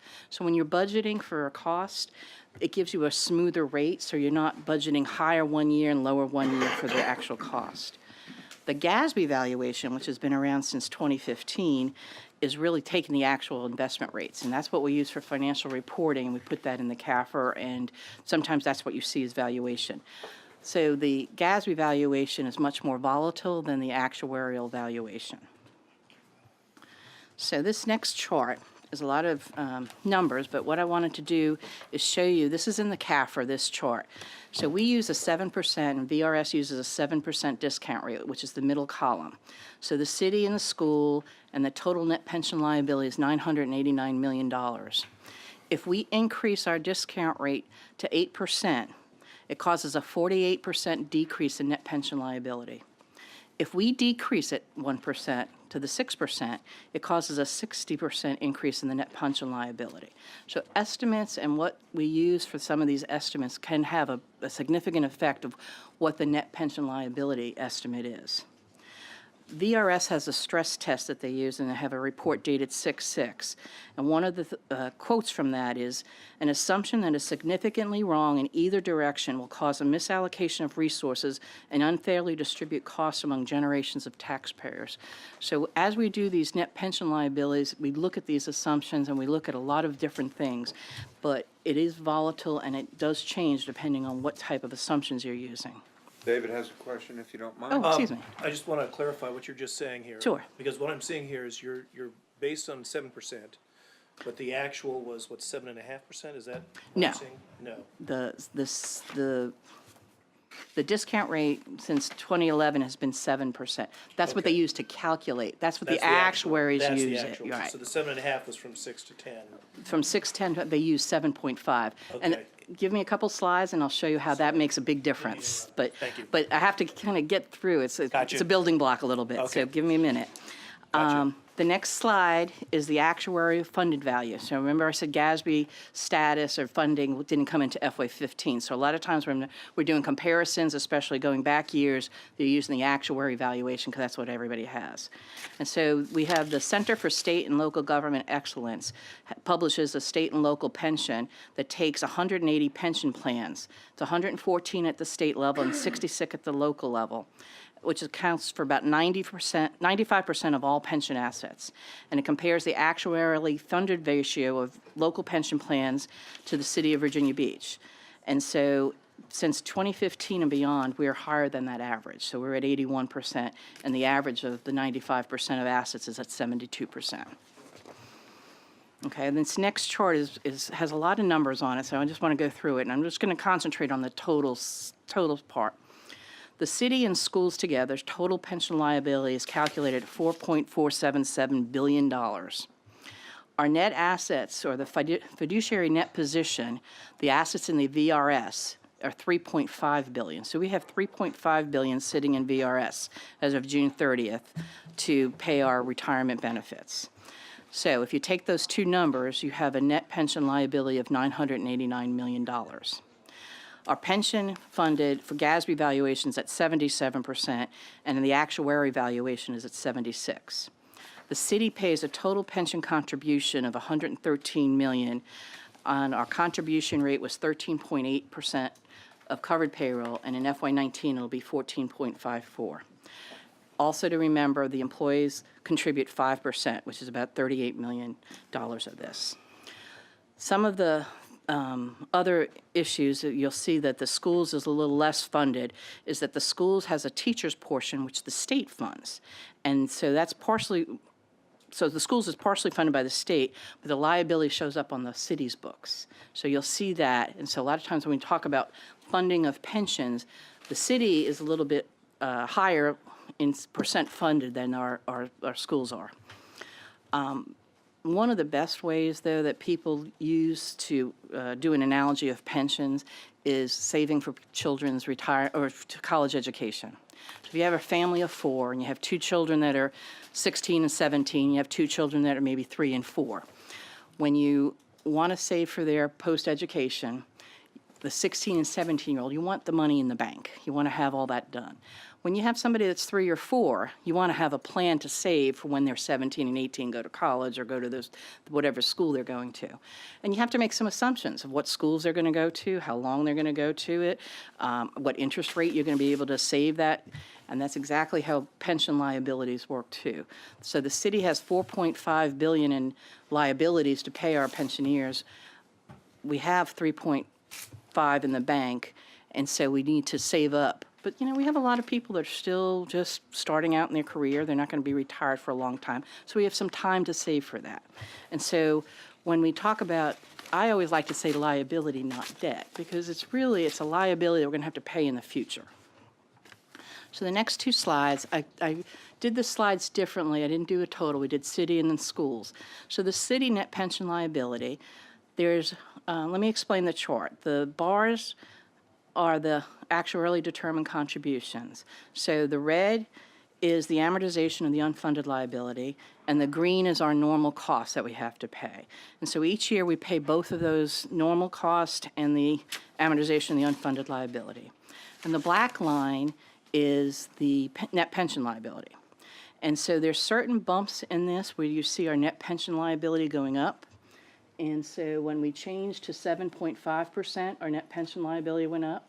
And then we also went and changed in 2012 to 7% for our discount rate. There's other assumptions that get changed. IRS changes mortality tables. We change the percentage of our payroll. We have people retiring faster, people that are making more money than expected, that type of thing. So every year they do another calculation based on all the statistics that we get. So what we did in this chart is we showed what the net pension liability was. The years shaded in blue, we just took everything as normal, and we showed how by paying that unfunded amortization of unfunded liability, the next 26 years, it'll go down to zero because we're paying off the liability over a course of 30 years. We started in 2013, 2014. And so that liability goes down to zero. Now, this is all very solid. Things will change and go up and down, but for the most part, this is how it works. As we pay every year, we're paying toward that unfunded liability. So we're amortizing just a little piece. And so we didn't lost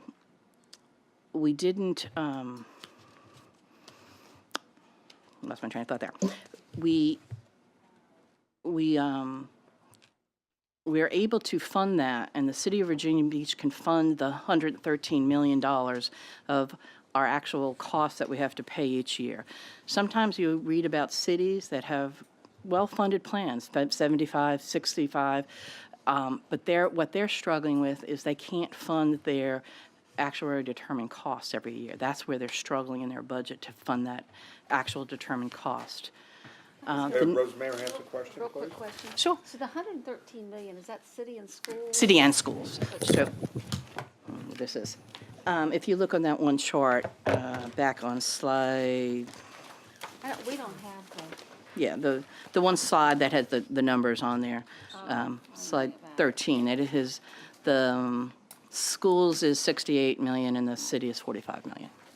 Okay, David? And you had said that the state provides some of that, For the schools. and how much of the 639 of that liability is the state taking care of, taking off our books? I don't know exactly how much, but it's a Next red and Yeah, green let's- and red chart. we'll go to the forward last- And you can see there's the schools. So Where's the schools? John? Oh, wait. Okay. I got you. Dave, just for example, in last year's school budget, I think they had a $6 million makeup payment. There was a time when the General Assembly, the trustees, they suppressed the discount rate. Right, exactly. Artificiality to do that. Then they borrowed money, somewhere around $600 million they borrowed. They were gonna pay it back with interest. There's a number of things that complicate that Right. return, but the bill's being paid by the local taxpayers to a large extent. And you see it in the school board's budget. Sure. So just to interrupt for a second, Kevin, so everybody watching this chart, now flip backwards to the city's chart. Now go forward to the school's chart. Now go back to the city's chart. What you're seeing is, we manage, you, the council, manage us, the city's portion.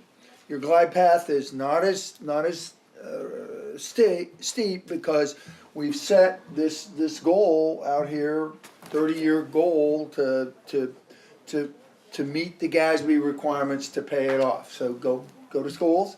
They have the same period. They're flatlining to zero but to get there, they have a much steeper curve and they're required to pay a much heavier price to pay that. Back up.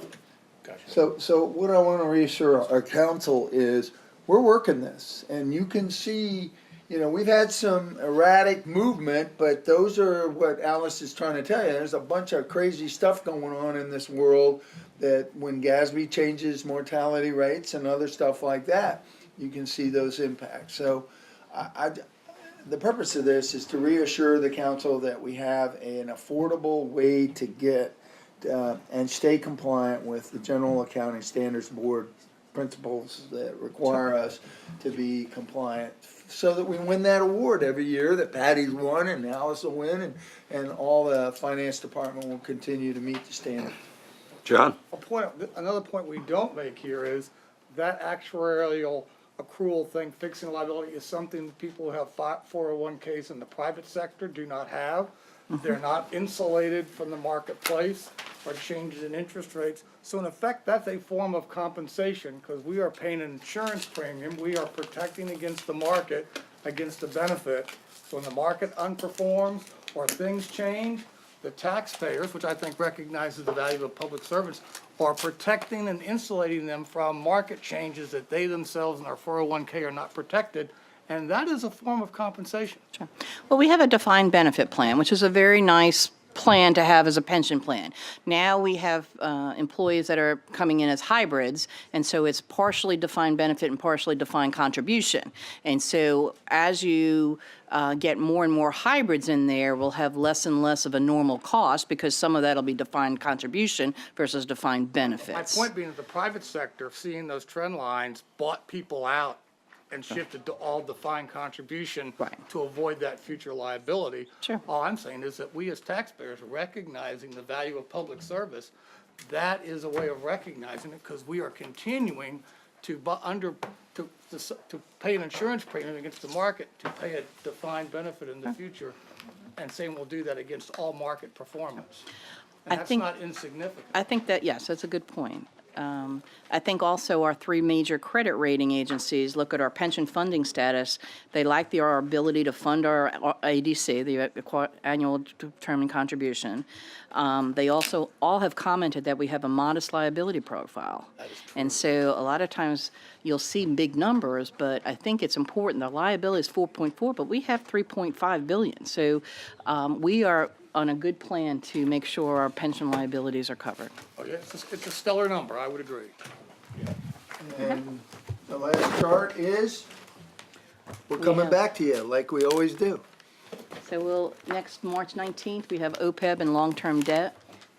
We have the proposed budget, obviously, on March 26th, and then adopt a budget on March 14th. Okay, John? One last, because you got the budget, what data point, maybe you've already provided to the manager, but what is the data point you're going to be using to estimate the ending fund balance, which will be used for budgetary formulation purposes?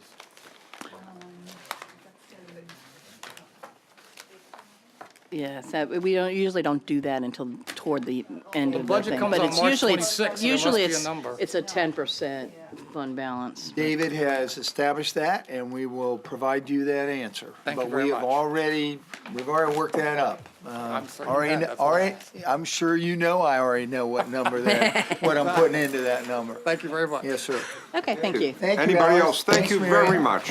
Thanks, Kevin.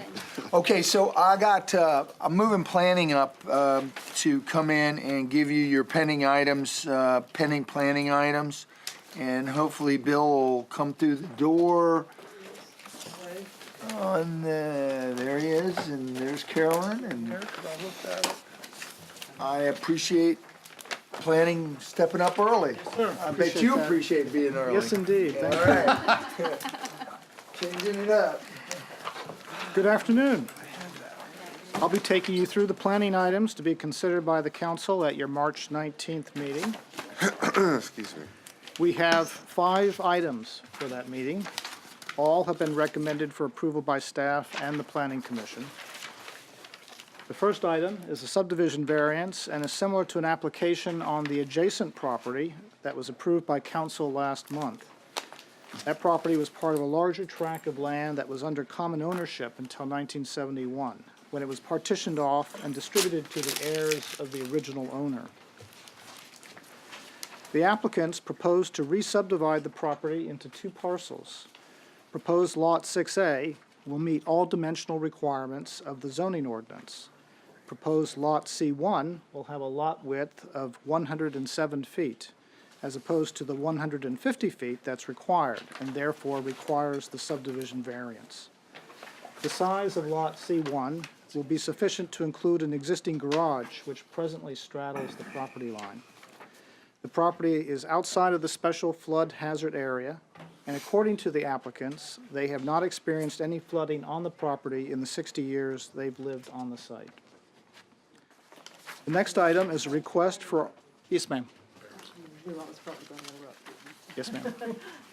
We kind of discussed this yesterday. This whole thing, you know, we did the 5 lots a couple of weeks ago, and all of it is from the original first owner, as he said. And I think all this time it's been in land use taxation. They haven't been taxed as individual parcels, even though they were subdivided by either deed or will many years ago, which kind of puts us in a difficult position because they are somewhat vested. But now, I think these 2 lots are from the original family, but I think the other 5 were, you know, a investor who has kind of realized that there's a boom to be had by finding all of these pre-existing lots and bringing them in for development. I'm really concerned.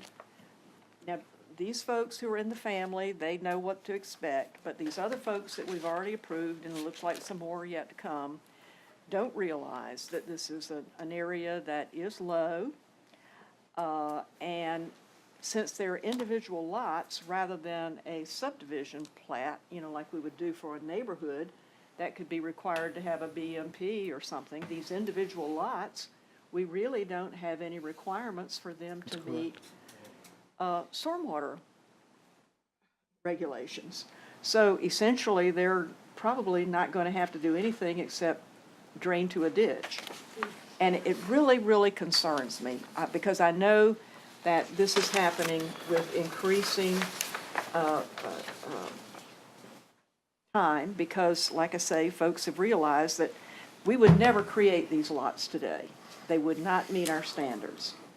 You know, you would have to have a 15-acre parcel to subdivide it all, and, you know, the number of lots are that you could get if you wanted to are based on soil type. I'm sure all of this is poorly drained soil.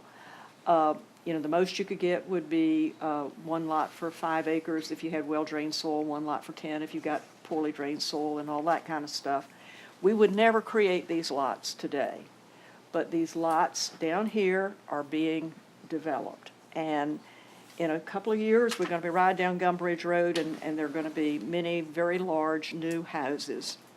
And it really concerns me. And we can't require disclosure. I think state wouldn't allow us to require disclosure by putting on a plat that this property is low and you might be subject to flooding or anything like that. We can't do it. And I really am concerned. I also discussed it with folks yesterday. I remember back in the 80s when we were going to do a rural road project. This section of Gum Bridge Road is a terrible road. It's very narrow, deep ditches on both sides, and a hump in the middle.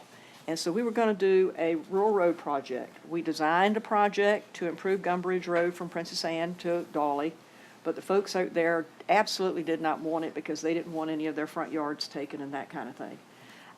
I hope somebody can dig up that plan. I know it's somewhere. And at least can we make sure that there are setbacks that will allow future improvements to Gum Bridge Road?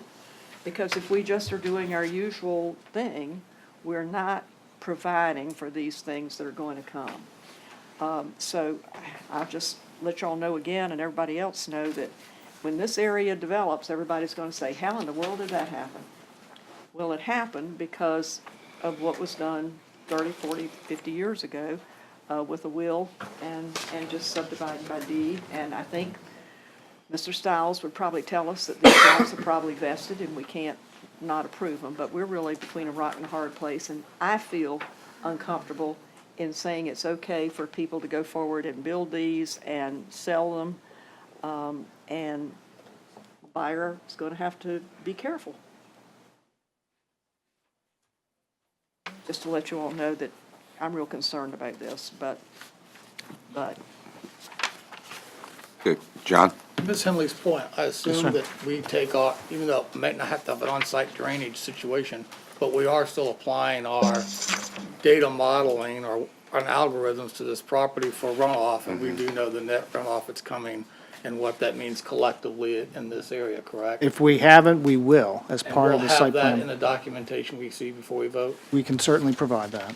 I think we've asked for that on every single Right. I rezoning think we going really forward. have to, because I think just looking at the maps yesterday, we kind of decided that it looked like the front part just goes to the road ditch, and I can't That's figure right. how that gets to Back Bay. Right. And then the back part probably flows to Nanny's Creek. I think the front and the back of these lots are in different watersheds. But there was something I was going to say, and I forgot what it was. But anyway,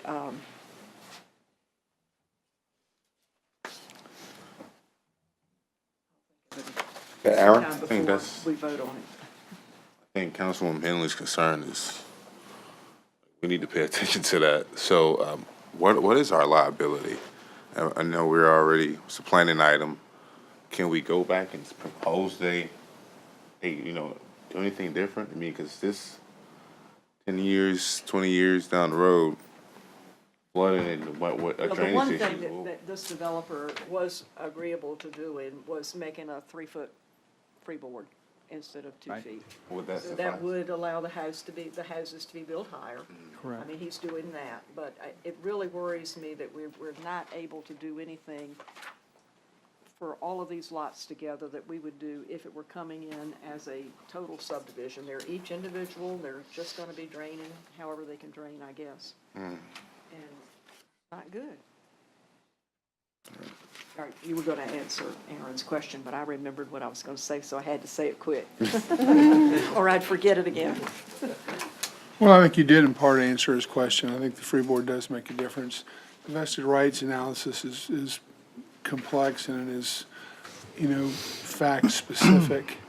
I don't know in some of these cases whether they have actually vested rights within the definition of the statute, but there is certainly an expectation among the family members at the time that the property was conveyed by will or by deed that has existed for a period of many years. So whether or not we could stand a legal vesting challenge, it's not a really white hat approach to take to deny it at this point. So it's kind of difficult to clearly answer your question, especially in an open meeting.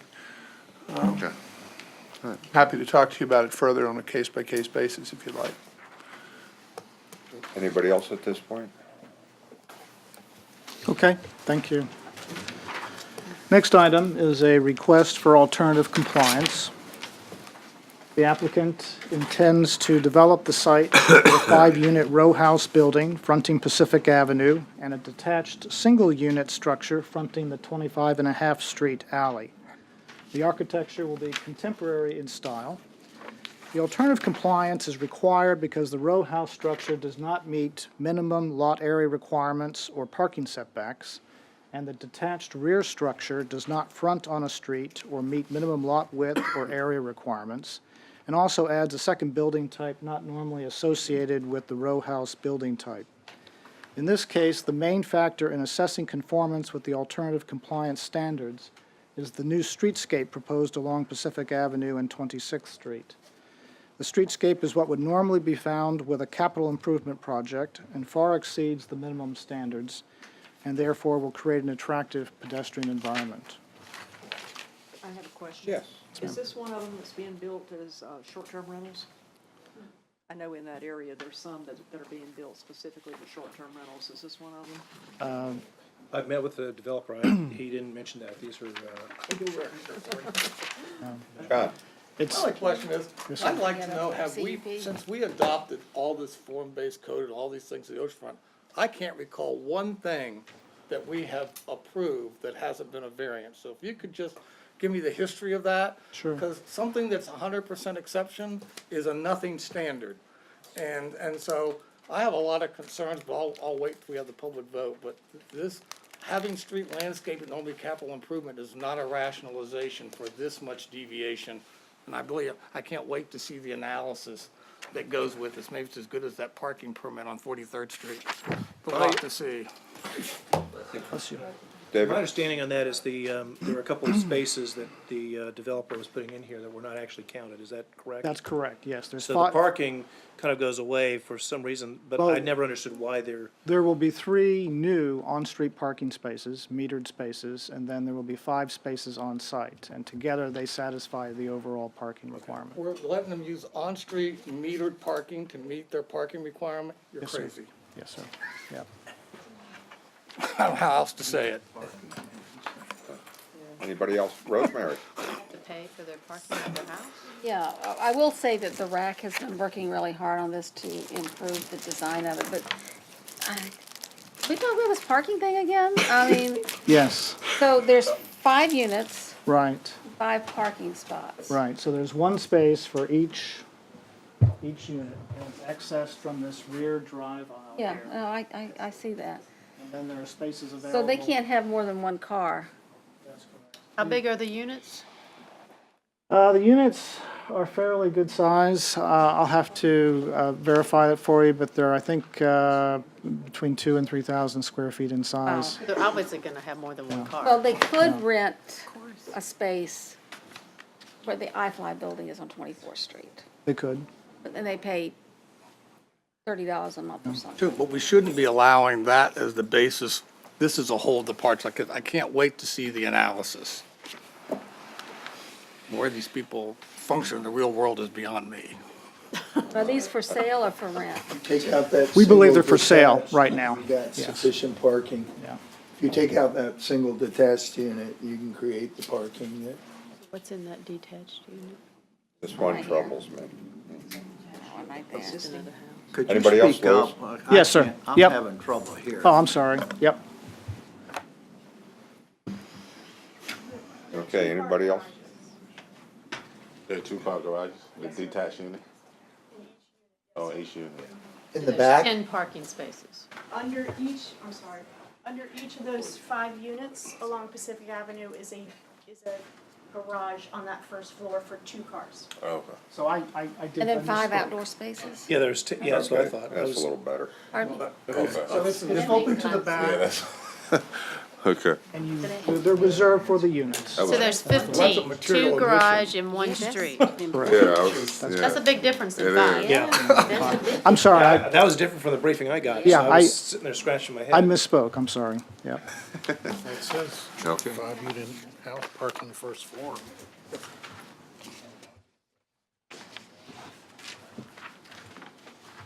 Okay. Any other Okay, questions? okay, move forward. Next item is a request for conditional rezoning in the Corporate Landing Business Park. As shown in the blue hatching on the exhibit, the Development Authority seeks to rezone 26 acres of the 144-acre business park from conditional B2 to conditional I1. This will better accommodate potential business sites for data centers and companies working with the new data cables connecting Virginia Beach to Europe and South America. The Development Authority is also seeking to rezone a .13-acre portion of the business park along Corporate Landing Parkway, which is shown in that sliver of orange on the exhibit, from conditional I-1 to conditional B2. This will allow that small property to be incorporated into a larger adjacent B2 zone property at the intersection of Corporate Landing and General Booth Boulevard. Yeah. Can you go back to that? Yes, sir. In light of the experience that Jessica's dealing with over in Kentsville off the railroad track with the data mining site, Yes. and all the cooling that goes with that and the propagation of noise over great distance, Right. it looks like is that this property going to the, like, I don't know what the direction is, but going up that way there, how close, because I'm just looking at that in light of the noise that they're dealing with there now, and how those things run. I'm just curious as to, as we do that, and we're all in favor of having the thing, but the Sure. cooling that goes with that is, if you've been over there, and I'm sure some of you had visited, that's a horrendous noise factor there that goes a great distance into the neighborhood. How will we deal with that so we're not volunteering to repeat the experience that we have at, so are we gonna put in this rezoning, are there gonna be conditions placed on this property to deal with that noise abatement based on lessons learned? This is very different than the Bitcoin because of the technology that's being used, and you can't hear it. I have a meeting with them tomorrow, but this one is non-existent almost as far as noise is concerned. Am I right, Ron? So what is contemplated, basically where you see there the B2, where the B2 is in the small box is where a potential curb cut will come, that it exists now, that the new road will come. There are 4 parcels that are contemplated in that square box there. The longer part would be off of Corporate Landing, but they are two different segments within that industry and their physical build out.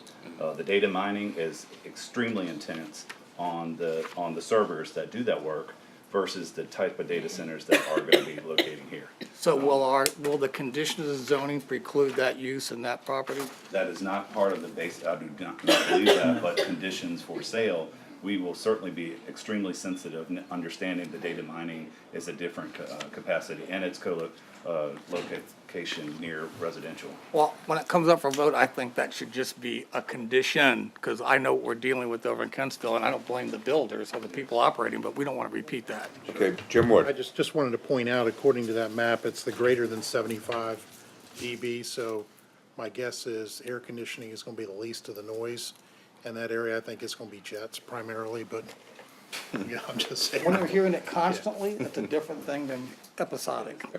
People in Kinston are not happy with the other. Okay. My understanding with the Bitcoin building is that it was retrofitted for the purpose and wasn't originally built or designed to be a data center, whereas these new buildings are designed to mitigate the sound better. True, but the cooling units are outside. That's true, yeah. The properties associated with the business park require at least a 75-foot wooded buffer along that strip, so that'll help mitigate any of that as well. Not necessary. I'd like to see the science before we make that claim.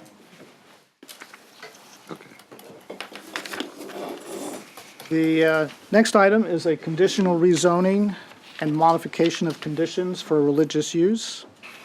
The council last saw this proposal in August 2016, at which time they recommended an indefinite deferral to address concerns related to the function of an existing BMP on the property, which serves the adjacent Hillcrest Meadows neighborhood.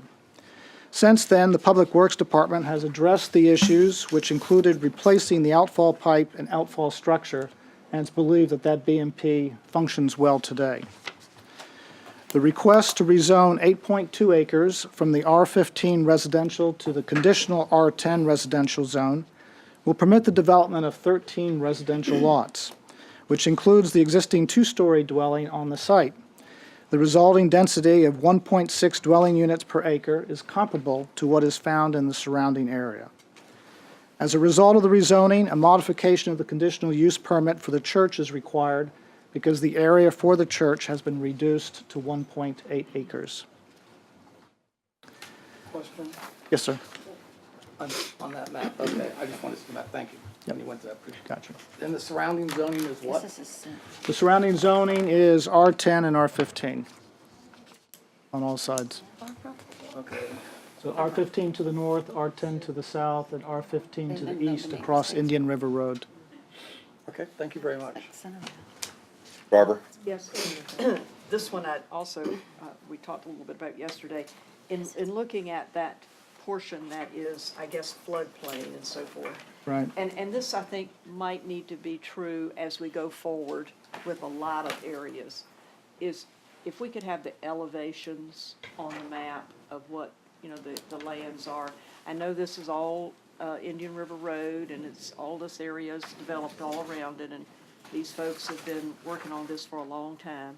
But just knowing what we know now, I think knowing what those elevations are would be important, and knowing that we are making sure we're keeping any of these structures out of anything that is well, we can't say gonna flood in the next 50 years, but Right. at least at this point, doesn't look like it's flood. And these aren't going to adopt the higher freeboard, or are they? They will be, yes. They will? Yes, yeah, Okay, good. yeah. When do we need to make that as an official policy?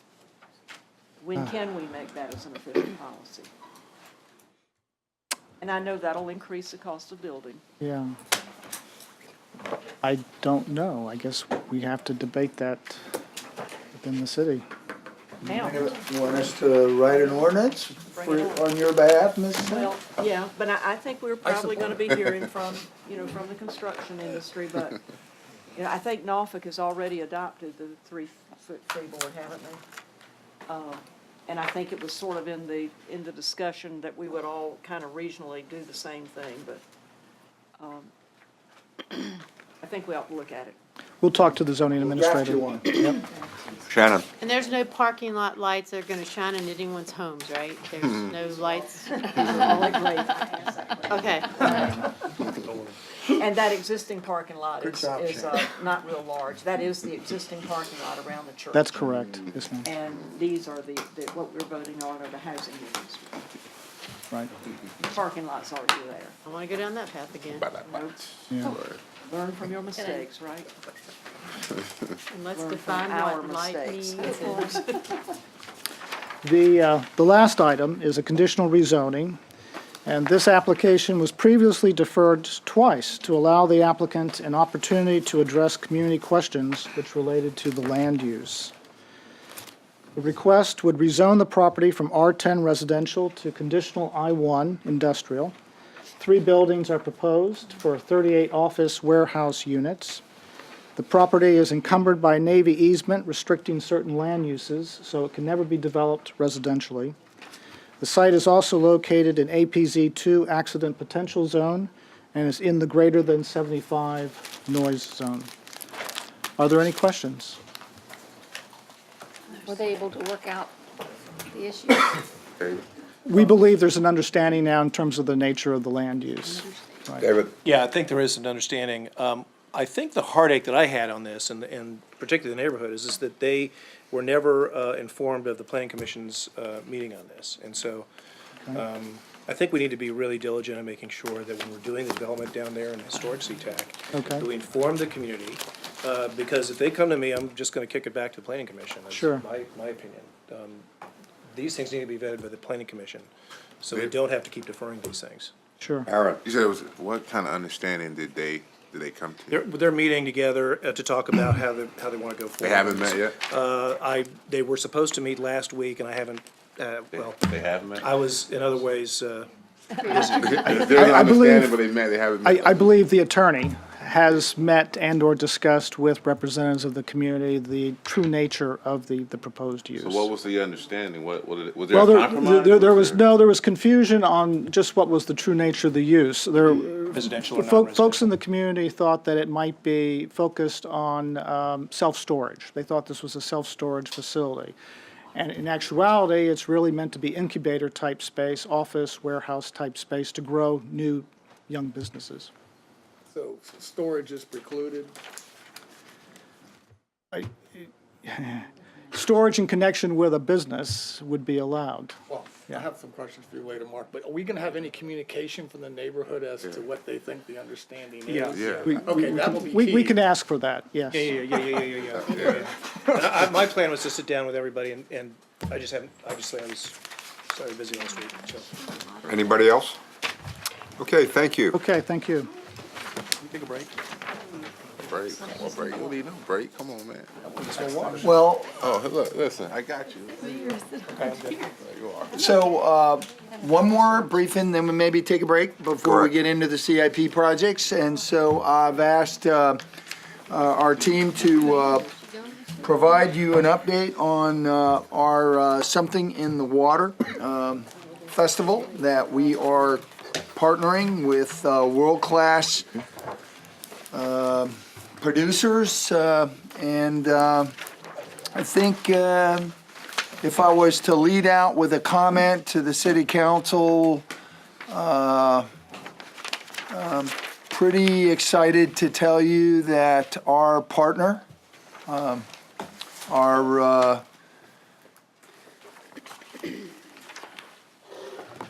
team and our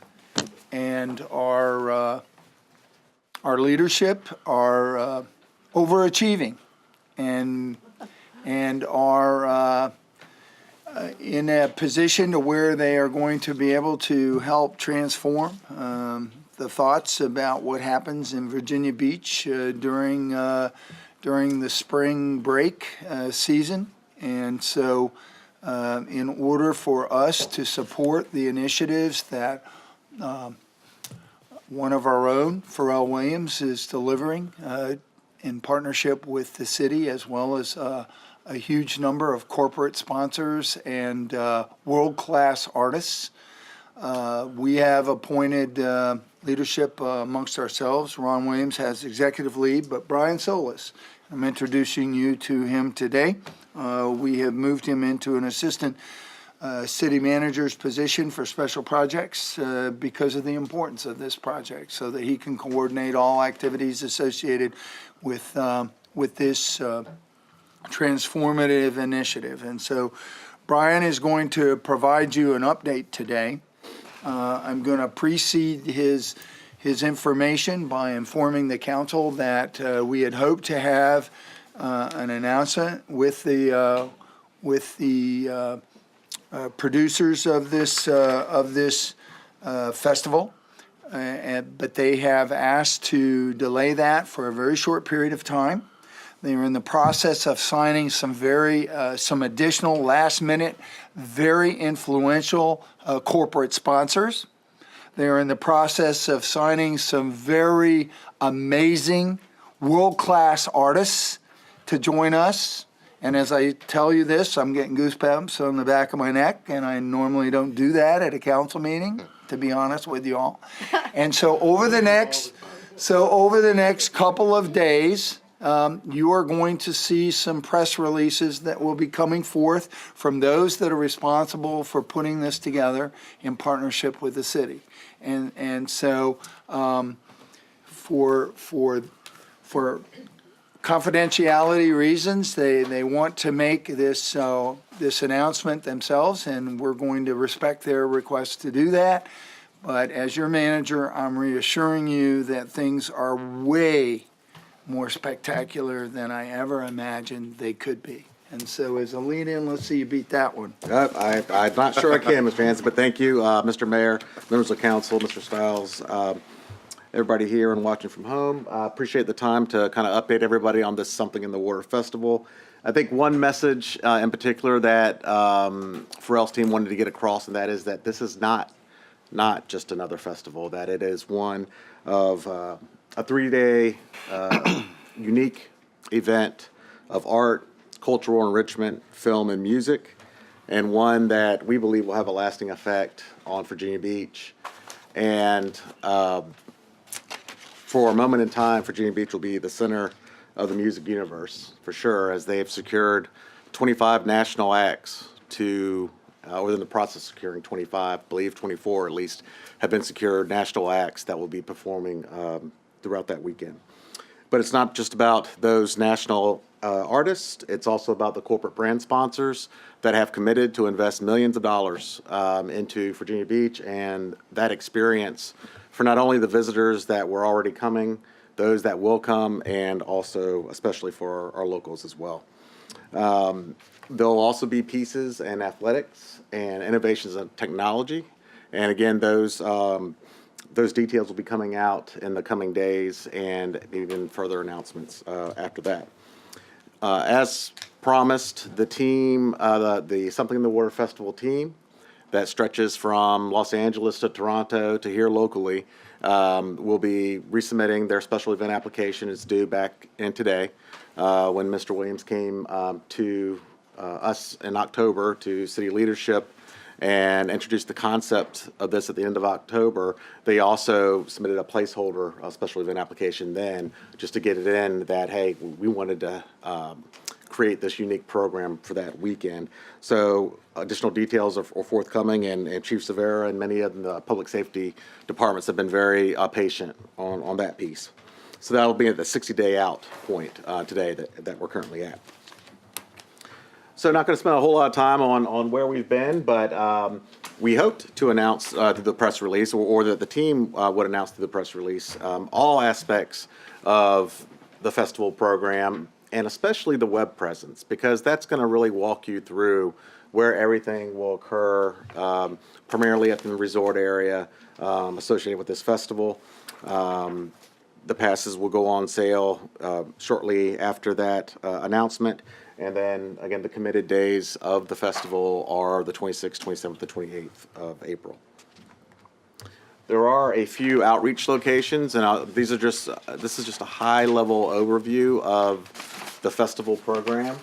A lot of it has already started to occur and will be occurring the week of that last week of April. There'll be a fitness component. And in these activities, there's something for all ages. There's something for all people, for all demographics, and that includes the musical acts. An art program. Later on this week, some folks from Pharrell's team will be back in town to work with a local group, Teens with a Purpose, to help facilitate a focus group on listening to high school students. There'll also be one at younger students, CTAC, Achievable Dream Academy, and then another one in college students about what the next generation of Something in the Water means to them. So what will it mean to them to come from Virginia Beach in this region and achieve something great, particularly using the creative parts of their minds in all aspects of life. And then they'll have a national artist here, and there's another slide that speaks to it briefly, named B. Mike. And B. Mike is from New Orleans, and he specializes in going around the world and learning of the story that each city or town, or county has, and telling it through local artists, and then displaying that public art throughout the city and the region. And that's what that piece is all about. So hopefully as we go through this, you see that it's just not about bringing corporate sponsors here and big brands. It's not just about bringing national musical acts, but it's about cultural enrichment in a genuine way that associates this festival with Virginia Beach and our region. Community gardening. You may have read some of that from one of the news outlets. Pharrell Williams' team is working with the CTAC Achievable Dream Academy and doubling, if not tripling, the size of their community garden, but they're going beyond that and endowing its maintenance as well. And that's just a really hands-on approach to just involving our young people and our students, and kind of farm-to-mouth opportunity, something that's really tangible that they can take with them with that experience. Basketball tournament. So there'll be more coming out on that, but generally speaking, there'll be basketball tournaments that are going on throughout the city, if not the region, that culminate in the near end of it, the semifinals and finals at the convention center, and there'll be more coming out on that piece. You'll hear a lot about activations, and with festivals, it's a term that is meant to denote experiences. A lot of times it's associated with sponsors, say a certain athletic brand or a certain technology brand, and that they're proposing demonstrating a new product, or doing giveaways, or something that's physical in terms of athletics. Those are activations that will be occurring throughout the resort. As we talk through this program, the two main bookends of this festival will be the Virginia Beach Convention Center to the west, the 5th Street stage to the southeast, and then the cone of influence, if you will be from that point out to the beach to likely the 31st Street area to 5th Street area, and hopefully we're doing all we can to plan to hold harmless Old Beach and Shadow Lawn. Some of the residential areas that are in kind of the resort proper, it's going to be busy there, and we hope that they stay in town and experience this unique opportunity. But there'll be activations all throughout that space in between as well. And the next time I brief you, you'll see a map of where all those are and what they are and who's putting them on. Speaker programming, there'll be speaker programming focusing mostly on technology and innovation, primarily at the convention center. The music concerts we're looking at right now, 4 p.m. to 11 p.m. on Friday, noon to 11 p.m. on Saturday, and Sunday, I'll get to that, but more of a musical component integrated with brunch, and there's going to be a theme to that. One of the key things is after our events, for lack of a better term. So what is going on at 10:30 p.m. and afterwards? And there are structured activities, some of which are with what are called RFID wristbands. Will be your pass for the event, whether it be 1 day, 2 day, or 3 day pass that you acquire. Some events you'll have to use that to get in. Some will be free. But the most important thing is that there'll be structure to them, and we plan to inform our public safety about where those are, and just being mindful where people are during these activities from 10:30 p.m. on, and that's an important piece. Again, fitness component on Saturday. Some of our parks will be, again, some of these brands will come out and will tell you the types of activities that they have planned for involving our young people, mostly ages 4 to 11, in athletic type of programs. Community garden continues on through Saturday. Music continues, speaker events, and after hours events as well, including at the convention center, is what we're working through. A very unique brunch event for Sunday, and primarily from 10 a.m. to noon. Pharrell and his team can tell you about thematically what that will be, because it's very unique and interesting. The art program continues. We are working with our partner in the Vibe District, Saw Kate Pittman, out in the lobby, and she's been at the table as well as a lot of the businesses throughout the resort area. Community event for kids. Again, at a lot of our oceanfront parks, there'll be age-appropriate activities that will be structured by corporate sponsors and other partners in the community. Talked about the community garden initiative. Very quietly, Mr. Williams reached out to Dr. Aaron Spence and said that he would like to do something to recognize our educators, and particularly those that excel in our school system. And he's looking to put on a luncheon for them at the very least to show his appreciation. That's a lot of that's to be determined, and he would prefer that it be quiet, but that's out there and something that the schools is coordinating with him. I told you about the public art initiative. That's a piece by B. Mike in another city. Some of the art, it may be a mural on a building. It may be something that is deconstructed and in pieces and attached somewhere else throughout the region or the city. So those are just a highlight of how authentic the outreach has been, unique to Virginia Beach, that Pharrell has taken. So this is a transition year for the festival, and in that we're 60 days out, so we really need to get the word out, and especially when the program has a web presence that we can show people about the program itself. And that is that this is not just to come to Virginia Beach, just to hang out and have a good time, and that's great, being a resort town. But we are very conscious about, or this effort has been very conscious to integrate social programming into that weekend as a key component to just, it's not consciously dispersing the crowds to programmed activities. If you're somewhere congregating, just hanging out, you're missing something somewhere, because there's a programmed activity going on somewhere at the resort, at the convention center, at a concert, or at one of our beach parks, and that's where you want to be. And those are structured activities, and we're very conscious about that. We have national, international level festival organizers that are at the table with us, based out of LA, and they have been unbelievable to work with. In a short period of time, less than 6 months, they will have pulled off something just unbelievable experience for everybody. And they're complemented by some local representatives. Donna McMillan Whitaker is the local representative, as well as a few others.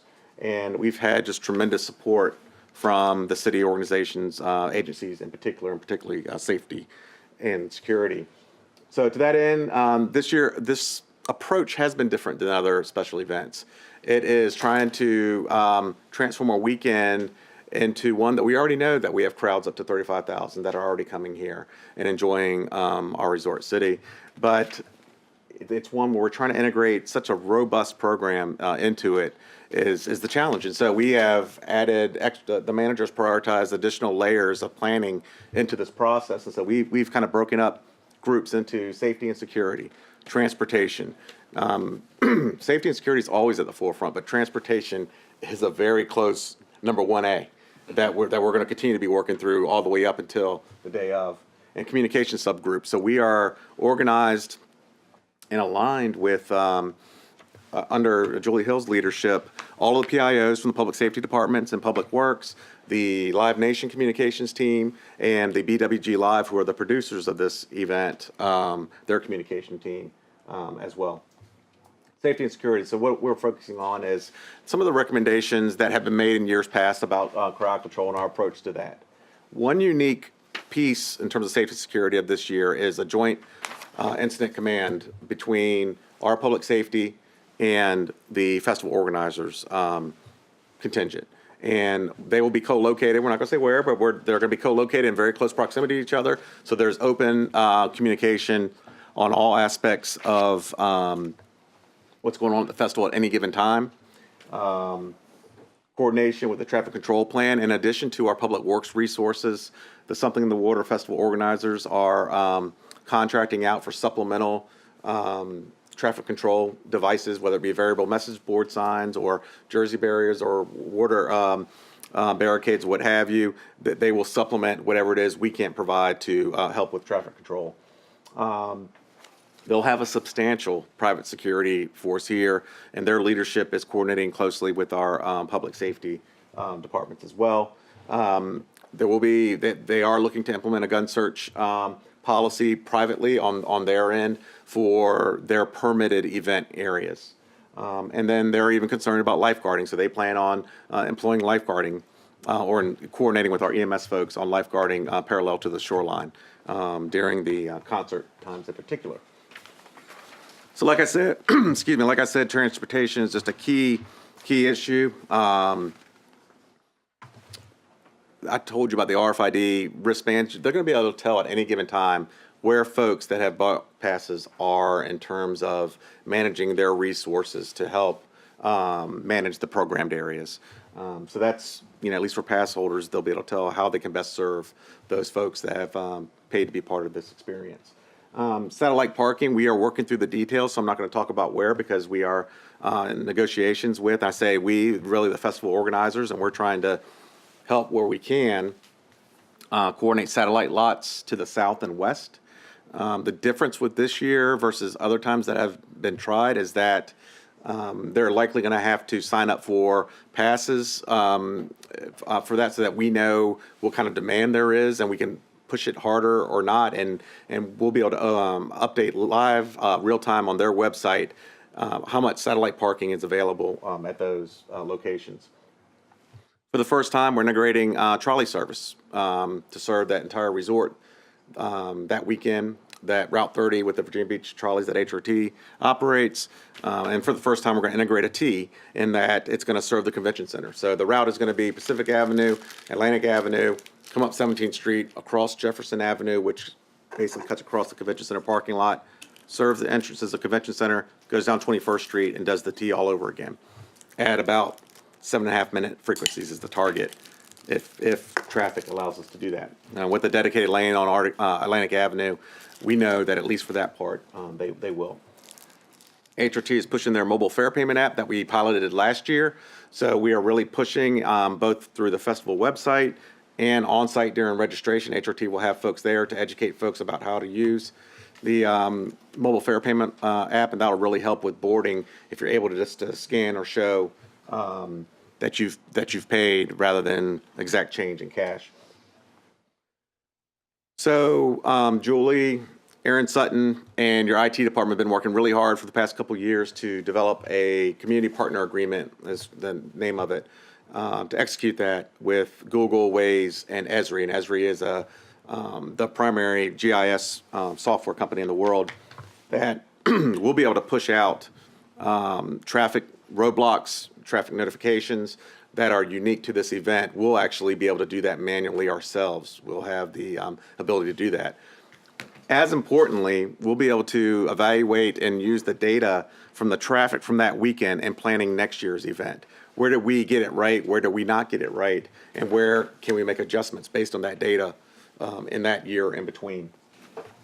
Bike valet program. So I call it the world's longest bike rack, and that's our railing along the boardwalk, but we prefer not to use it that way. So the festival event organizers will have bike racks strategically located at the programmed areas throughout the entire resort. And it's not about parking your bike. They'll take your bike, they'll give you a ticket, they'll pump up your tires, shine your rims, or whatever it may be, and park it for you, then get it back for you when you come back. So it's a service that they provide. We are working with your IT department on a dynamic parking app. We're not certain it's going to be ready in time, but we hope to beta test it this coming month of March, and that is where you'll have real-time viewing of the parking that's available by municipal site at the resort, and your IT department is working on that. Lastly, communications. So I was telling you who's involved. The point is for everybody to be on the same page, have the same amount of information, push out the same information that's needed and notifications, and also work up all the way through pre-event planning during the event, and also the JIC, the Joint Incident Command, that it's a team approach to how we communicate. And that includes both the public sector and the private sector. May have missed something, but if you have any questions along the way, I'm happy to stand by for them. That's what we have for now. We hope to have much more detail in the coming days and weeks. Okay, Jim Wood. So the question, the one thing I didn't hear is, how much does this cost the attendees? So they have not released the, Vice Mayor Wood, they have, Mr. Mayor, Vice Mayor Wood, they have not released the price points, but so South by Southwest is $1,500 for 4 festivals. This will be a fraction of that. That's my concern, because we've got 35,000 students coming, and I don't know that they're going to have a fraction of $1,500 You only do it. This significantly. 10%. This is much lower than we originally thought our launch weekend would be. They call it a transition weekend. I'm going to rename it our launch weekend. We've got a lot of conflicts going on with construction going on to support us. We've got competition with the tattoo in Norfolk and buses in Virginia Beach, and we're working with the Arts Festival to see about how we rearrange some calendars to support everybody and make the best of all those events that we have going on. And I think it's great. It looks like a phenomenally cool festival, but it kind of looks to me like it's might be geared towards people who aren't already coming.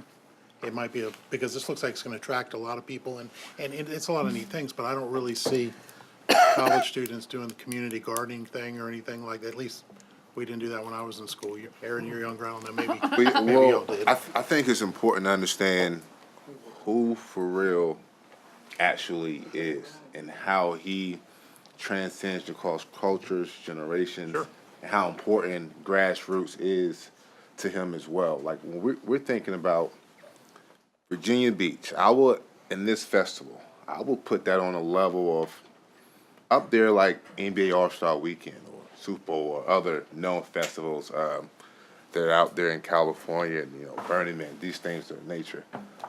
This is a monumental type of opportunity for us. And we talk about the pricing. Pricing for this type of festival, for the talent level of Pharrell Williams, I mean, people will pay that.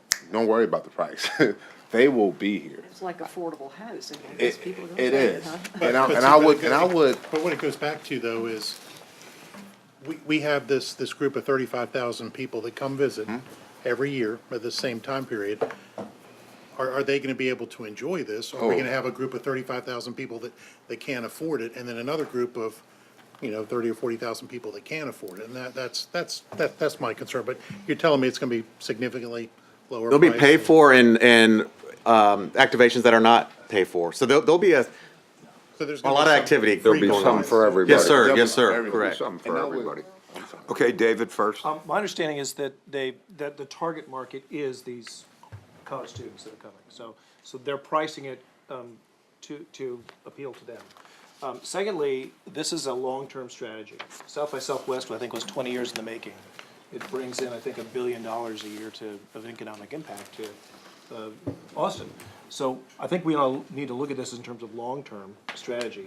This is a difficult week historically. It's been a difficult week historically, but the fact that Pharrell is involved in this, he's the most culturally relevant artist of our day.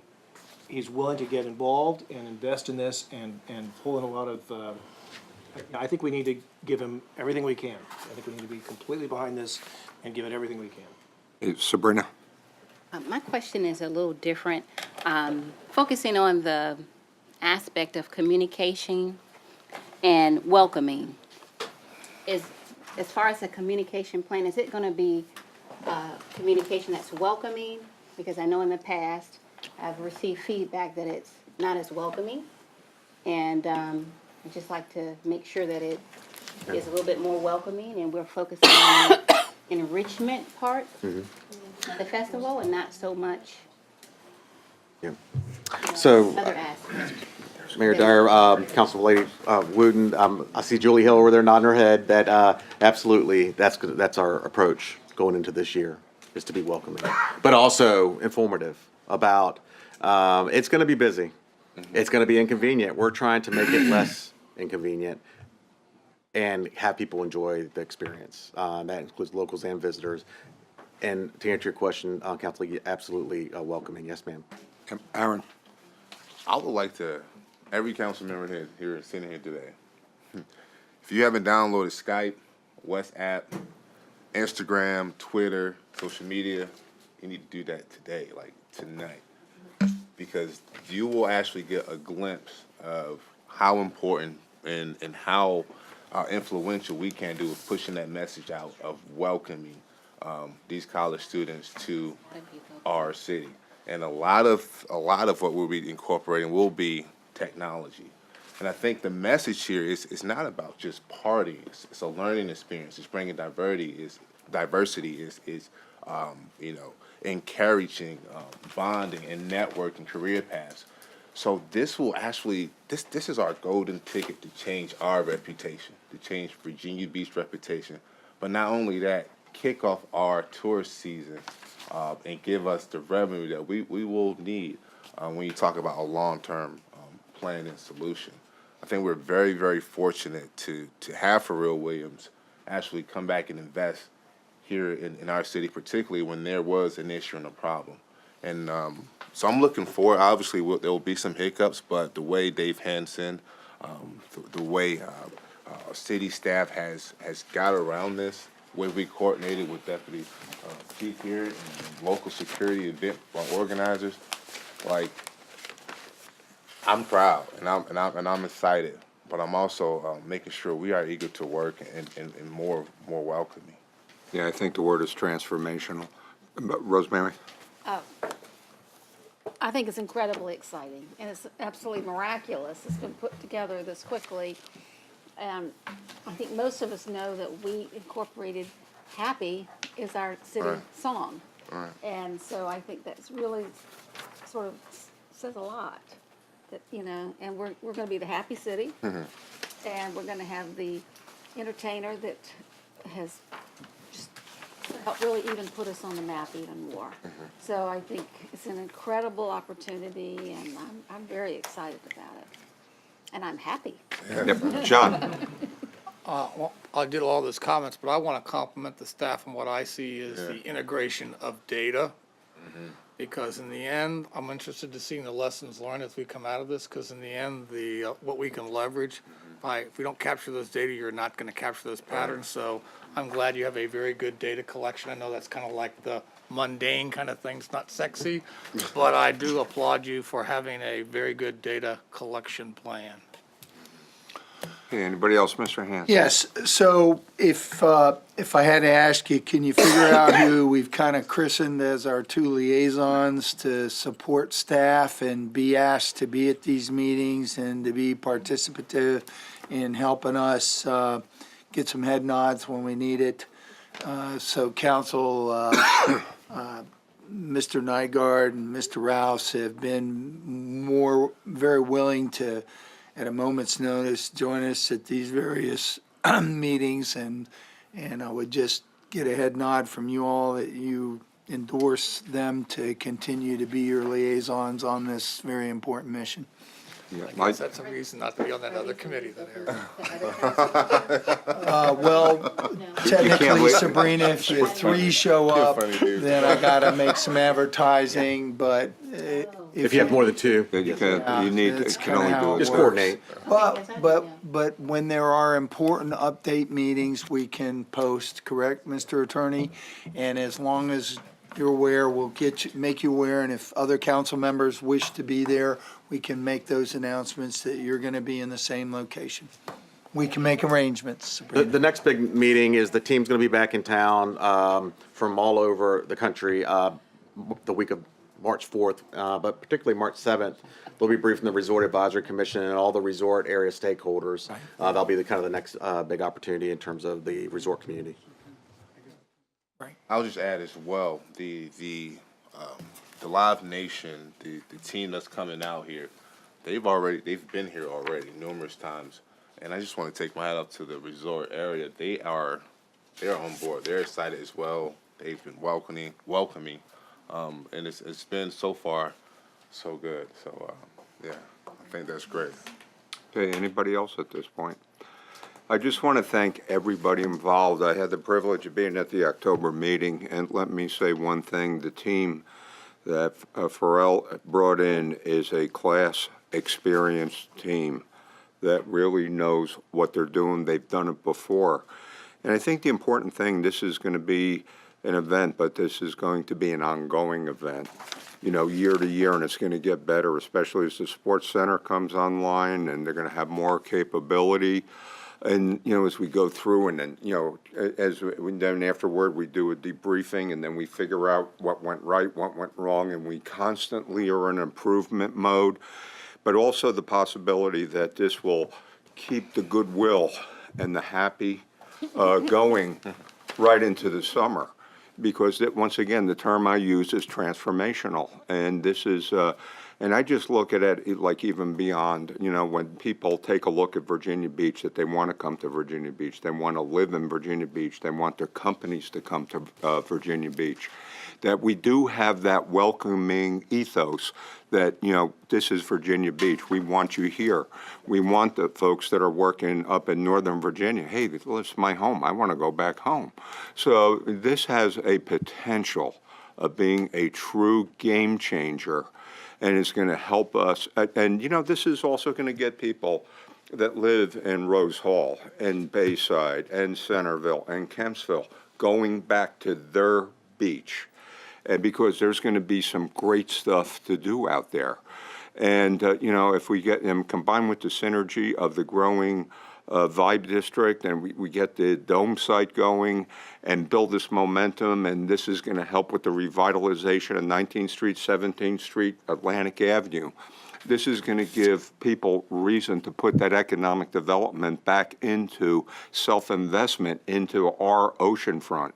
So this has the potential to be just the ultimate win-win for everybody. And I think we should all be excited and embrace it. And, this is a good thing. And just Councilman Jones here, I think we got to come up with another mural so we can have it considered. I got you. Okay, we got to work together on that art. All right, but I'll tell you, thank you for an exciting thing, but I assure all council people that there is more information that's going to be coming. We're going to be kept on the loop, but the amount of communication and integration that's going on, I think, is a template that, and Julie, you're doing a fantastic job on this.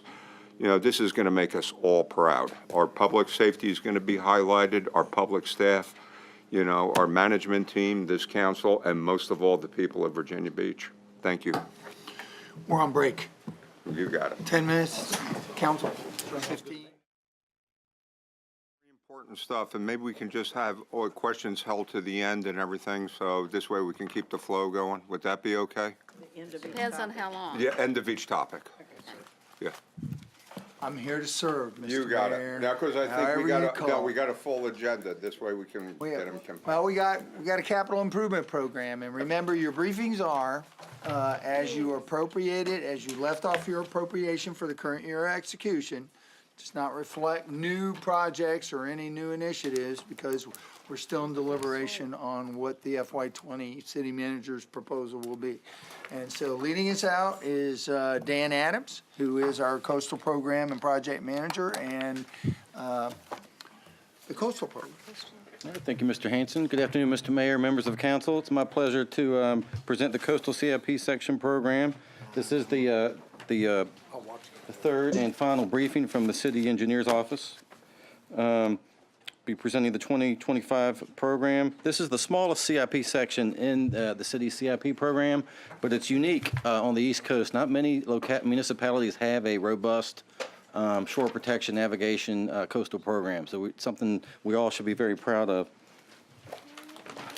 I'm going to just go over the outline for the presentation, quick program overview. We're going to focus on the CIP project details, and then at the end we'll have some discussion and talk about some emerging issues and needs. There are 29 projects in the coastal CIP section, proposed funding level of just over 160 million.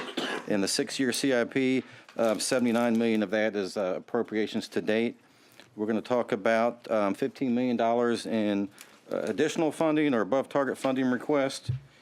And we're going to go over some the major projects we have planned for 2019. We have a major beach nourishment project planned for Sandbridge for the resort beach, a major dredging project planned for Lynn Haven Inlet and Rudy Inlet, and a host of other projects that we're going to highlight in some more detail.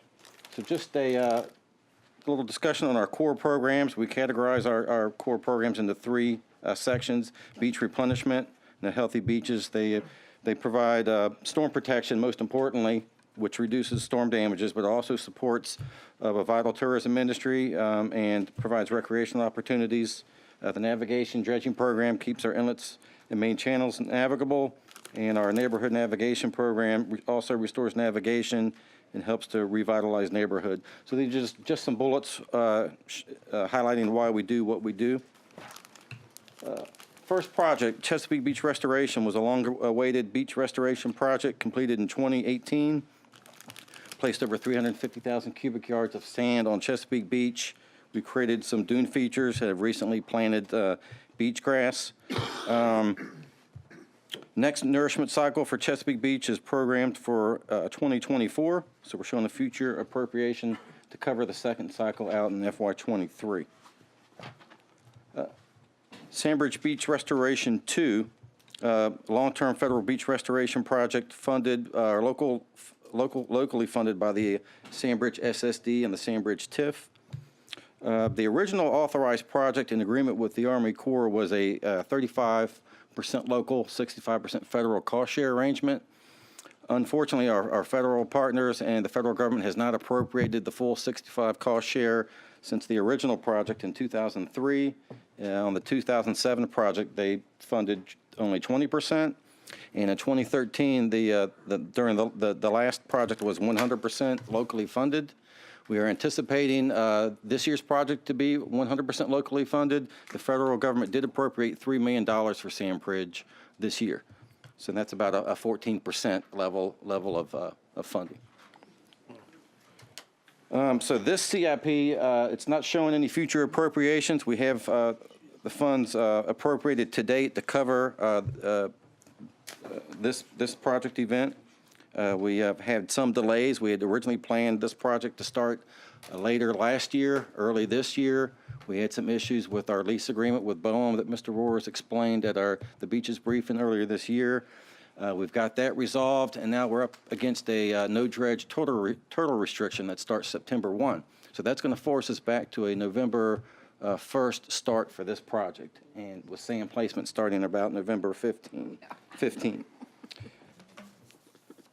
So this project, 8010 is going to be closed out, and we have the replacement CIP is 8026, Sandbridge Restoration 3. And what we're showing here, and what we show on most of our federal projects, is level funding throughout the program. Instead of funding the money when we think we're going to need it and having spikes in the budget, we program this as level funding so that when the need arises and the federal funds do or do not materialize, we're ready to execute the project when needed. So in this level of funding assumes 100% local funding. Croatan Beach Restoration. This project was introduced into the CIP last year. Croatan Beach has historically been a stable beach because of the weir and jetty system. The last 3 or 4 years, we did notice some shoreline retreat and some pretty severe erosion of the dune system. We did a study, investigated the cost for that, and there has been an unusual wave climate the last 3 or 4 years that did impact Croatan Beach. We've seen some significant recovery in the last 2 monitoring surveys, which is what we normally expect. After a erosive winter season, Croatan Beach generally recovers in the summer, but we went several years where we had more pronounced erosion and very little recovery. So that had a cumulative effect. So Public Works operations have done a great job mining some sand out of our sand trap at Rudy Inlet. They've restored a good segment of the dune system at Croatan Beach. We are going to be planting dune grass on the face of that dune system later this month. And we had anticipated a sand truck haul from an upland source to build out the beach width. The goal of the project was to maintain a 100 to 120 foot beach width from the toe of dune to mean high water, and to bolster up the top of the dune structure to avoid wave overtopping during a 1% storm event.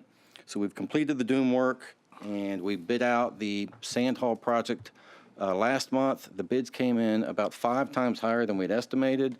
The reason being the sand source locally was not available. The suppliers that quoted prices for the project were located in western Tidewater. So we're now exploring an opportunity to get that sand out of Rudy Inlet in conjunction with the Rudy Inlet dredging project that I'll talk a bit more about. Beach Replenishment 2, this is our resort beach project. Was last replenished in August of 2013. We have a project planned for this year as well.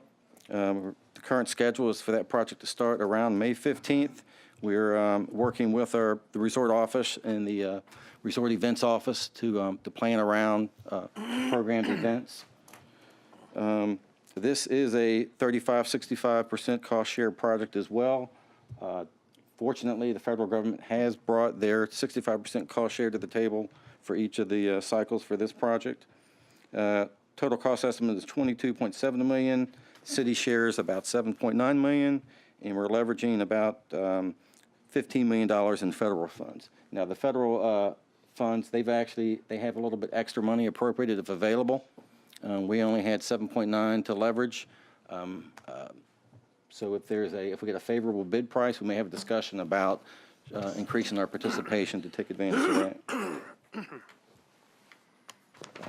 Lynn Haven Inlet maintenance dredging. This is also a cost participation project with the Army Corps.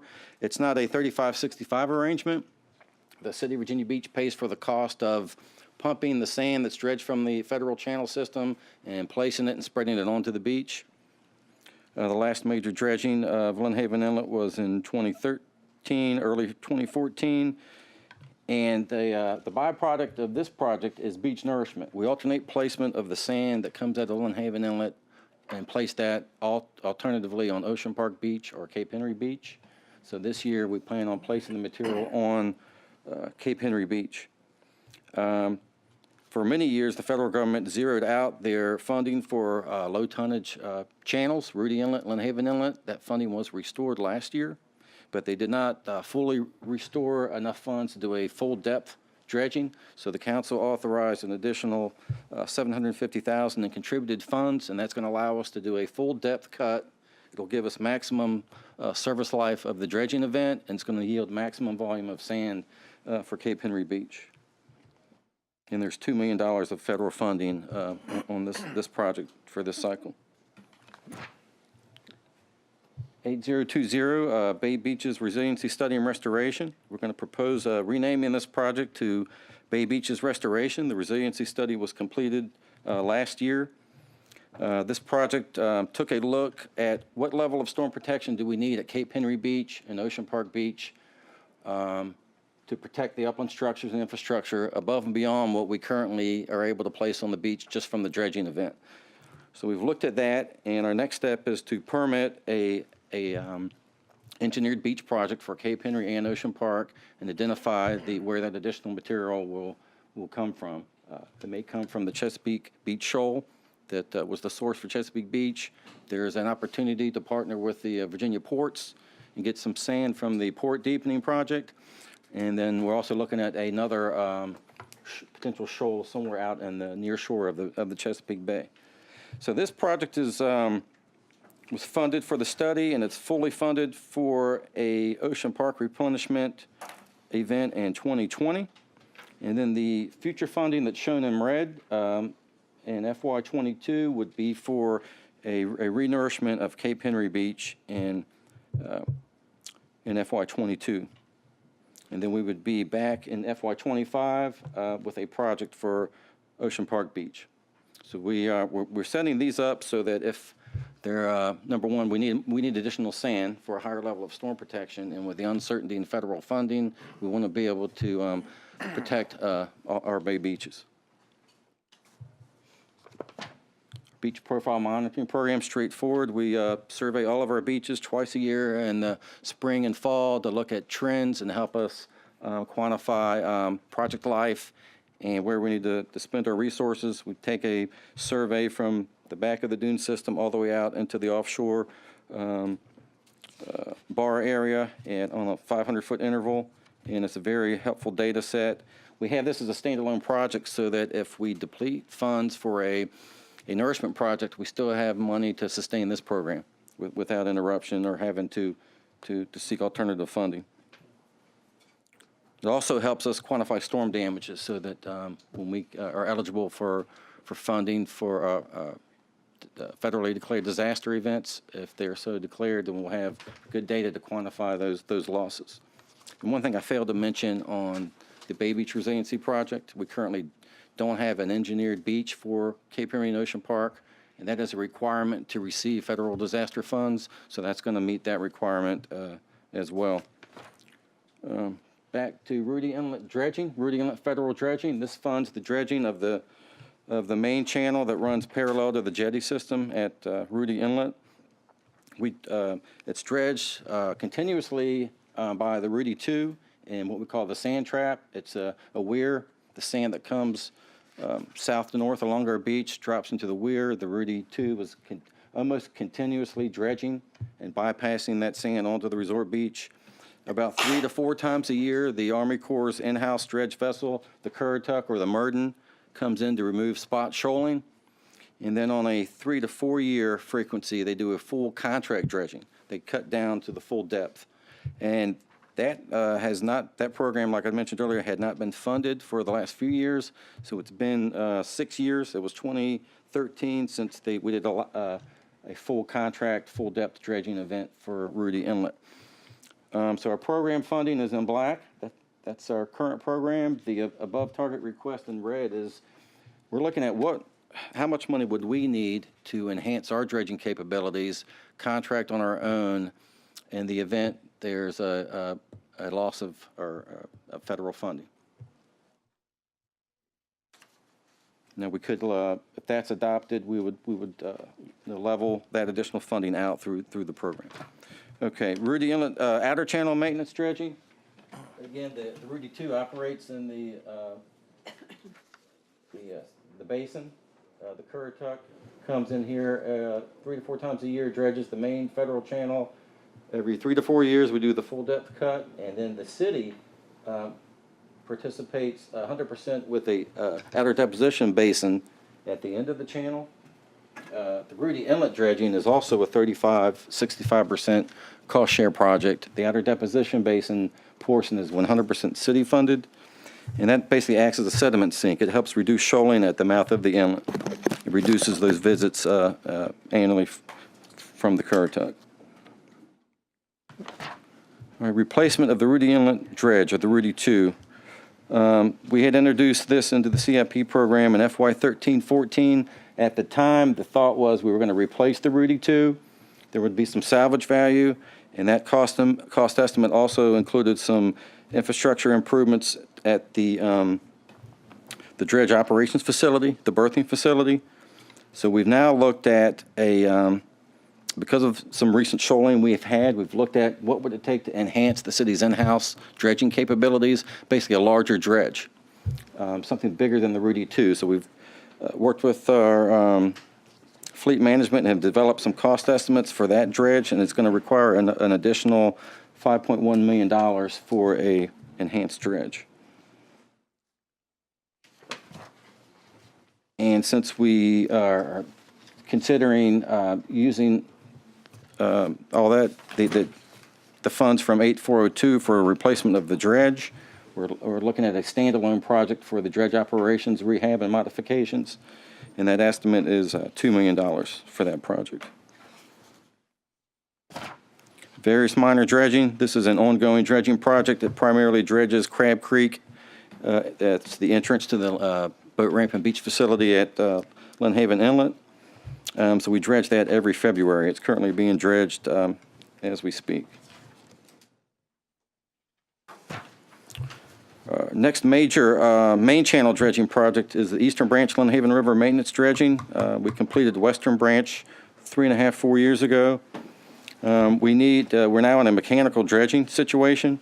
So we are looking at siting a dredge transfer facility on Virginia Beach Boulevard. We ran into some difficulty with permitting our preferred site at in front of Pep Boys on Virginia Beach Boulevard. We're looking at an alternative location next to the city's water tower on Virginia Beach Boulevard. And as soon as we get that nailed down, that's going to allow this project to move forward and some of our neighborhood dredging projects that are also on the Eastern Branch. This project is fully funded. Sainsbridge Beach Access Improvements Project. This has been a successful project. It's funded out of the SSD tax. We've completed about 2 to 3 access ways a year. We've done 15 to date. Phases 8 and 9 are planned for this fall of 19. So we have 5 additional accesses programmed for this fall. And this is funded at $300, increasing to $350,000 per year. Funded from the, Sainsbridge SSD. thank you. I'm sorry, let me back up one. We have another new project request. This was at the request of some citizens who were looking for some enhanced beach access on the northern end of Croatan. We have a nice parking facility at the south end. And with completion of the Chesapeake Beach Nourishment Project, there's now more demand for beach access improvements at Chesapeake Beach. So this project would fund 6 access improvements, 2 each at Croatan, Chesapeake, and Cape Henry beaches. Pleasure House Point mitigation. This has been a long project coming. This will allow us to provide mitigation, non-tidal mitigation for projects in the Lynnhaven. Our current mitigation strategy is to write checks to the Virginia Aquatic Resource Trust Fund, which does great projects, but they occur elsewhere in the Commonwealth and in the Chesapeake Bay. So this will keep our mitigation dollars and provide water quality benefit in the Lynnhaven.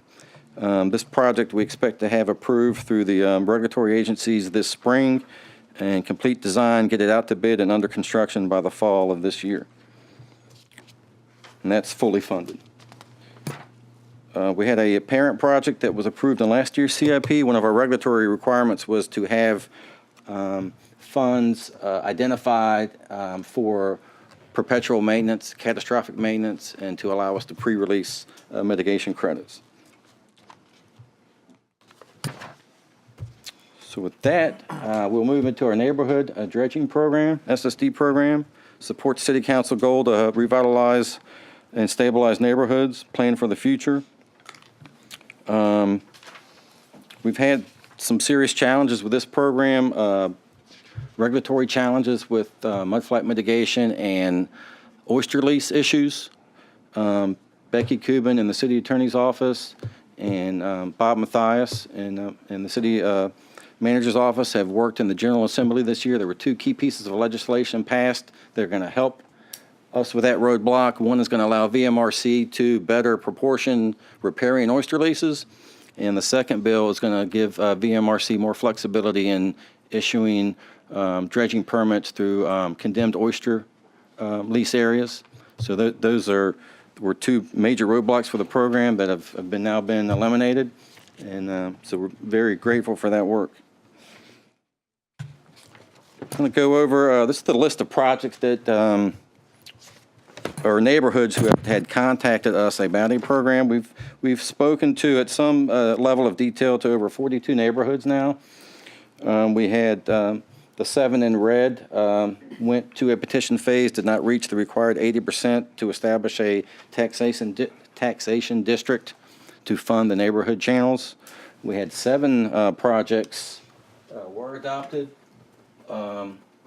We've completed 4, Old Donation Creek, Bayville Creek, Shadowlawn, Harbor Point. We have Chesapeake Colony, which is our biggest project yet, is under construction. And we're in the permitting phases for Gills Cove and Herds Cove. And we need the transfer facility constructed at the boulevard to advance those to construction. We just, last week, completed the process for Brock Cove. Did not reach the 80% threshold. We're in the petition process currently for Buchanan Creek West. And petition packages are being prepared for the Dix Creek neighborhood, Seabreeze Cove, and Schillings Point. And a few others will likely move to petition phase. The rest of those in white had some level of interest and had decided not to move forward for various reasons. But we think now the program is, with some success, gaining some steam. Now I'm going to spend a little more time on this slide and kind of breeze through the rest, but I wanted to explain what a little bit about the SSD structure. There's the green channel, which is the community SSD channel. That's what the collective SSD tax pays. It's the channel that everyone uses. There's a private contribution for dredging off of the SSD channels to the individual docks. It's either a driveway or a small access basin off of the main channel. That dredging and mitigation cost is covered by the individual participant in addition to the SSD tax. The city's contribution is in the blue channel. The volume of dredging required in the blue channel, we proportion that to the volume of dredging in the SSD green channel, so the city shares in the project cost based on that proportion of dredge volume. So Old Donation was our first project adopted and successfully dredged in 2011. I'm sorry, it was adopted in 2011. Dredging was completed in spring of 2016. We've evaluated the cost, the real estate values. We're going to maintain with our budget office, and the recommendation is to maintain that rate at 18.4 cents per $100 of assessed value. So the funding in FY 22 and 23 is for design and construction of the second cycle. We dredge 3 cycles in the 16-year period. And then that tax sunsets, and at that point, we'll make a decision, the community will make a decision to be done with it or to continue the program. So we're a few years away from getting there yet, but that will be coming sooner than we can expect. Bayville Creek was our second project, one of our smallest projects to date. One of our lessons learned is we've underestimated the cost on the smaller projects. The medium to large ones, we've done a much better job, but we lose economy of scale with the larger projects. So we did have some cost smaller in terms of property served and the volume of dredging, just a dollar value. I think you just said it. You're right. Did I misspeak? Thank you. Thank you. So we did have some higher than estimated costs for Bayville Creek. We've met with the neighborhood about that, and there was a rate adjustment from 36 cents, 36.3 to 47.2 in the FY18 budget. Shadowlawn is in the Rudy Inlet Basin. That was completed in 2017. No rate adjustment is recommended for Shadowlawn. At the same time, we dredged the Harbor Point neighborhood. The Harbor Point rate, again, this is another very small project, so we're proposing a small rate increase from 7.9 to 12 cents to account for the actual cost and future cost. Chesapeake Colony is currently under construction, actively dredging. By far our largest project to date, 131 participants. And we are in the permitting phase for Gills Cove. And we are also in the permitting phase for the Hertz Cove neighborhood. New project that we are introducing into the program, the request of our budget office, and we totally support it, is we're going to appropriate future funding for the city spur into a separate CIP to be able to better track and manage those funds.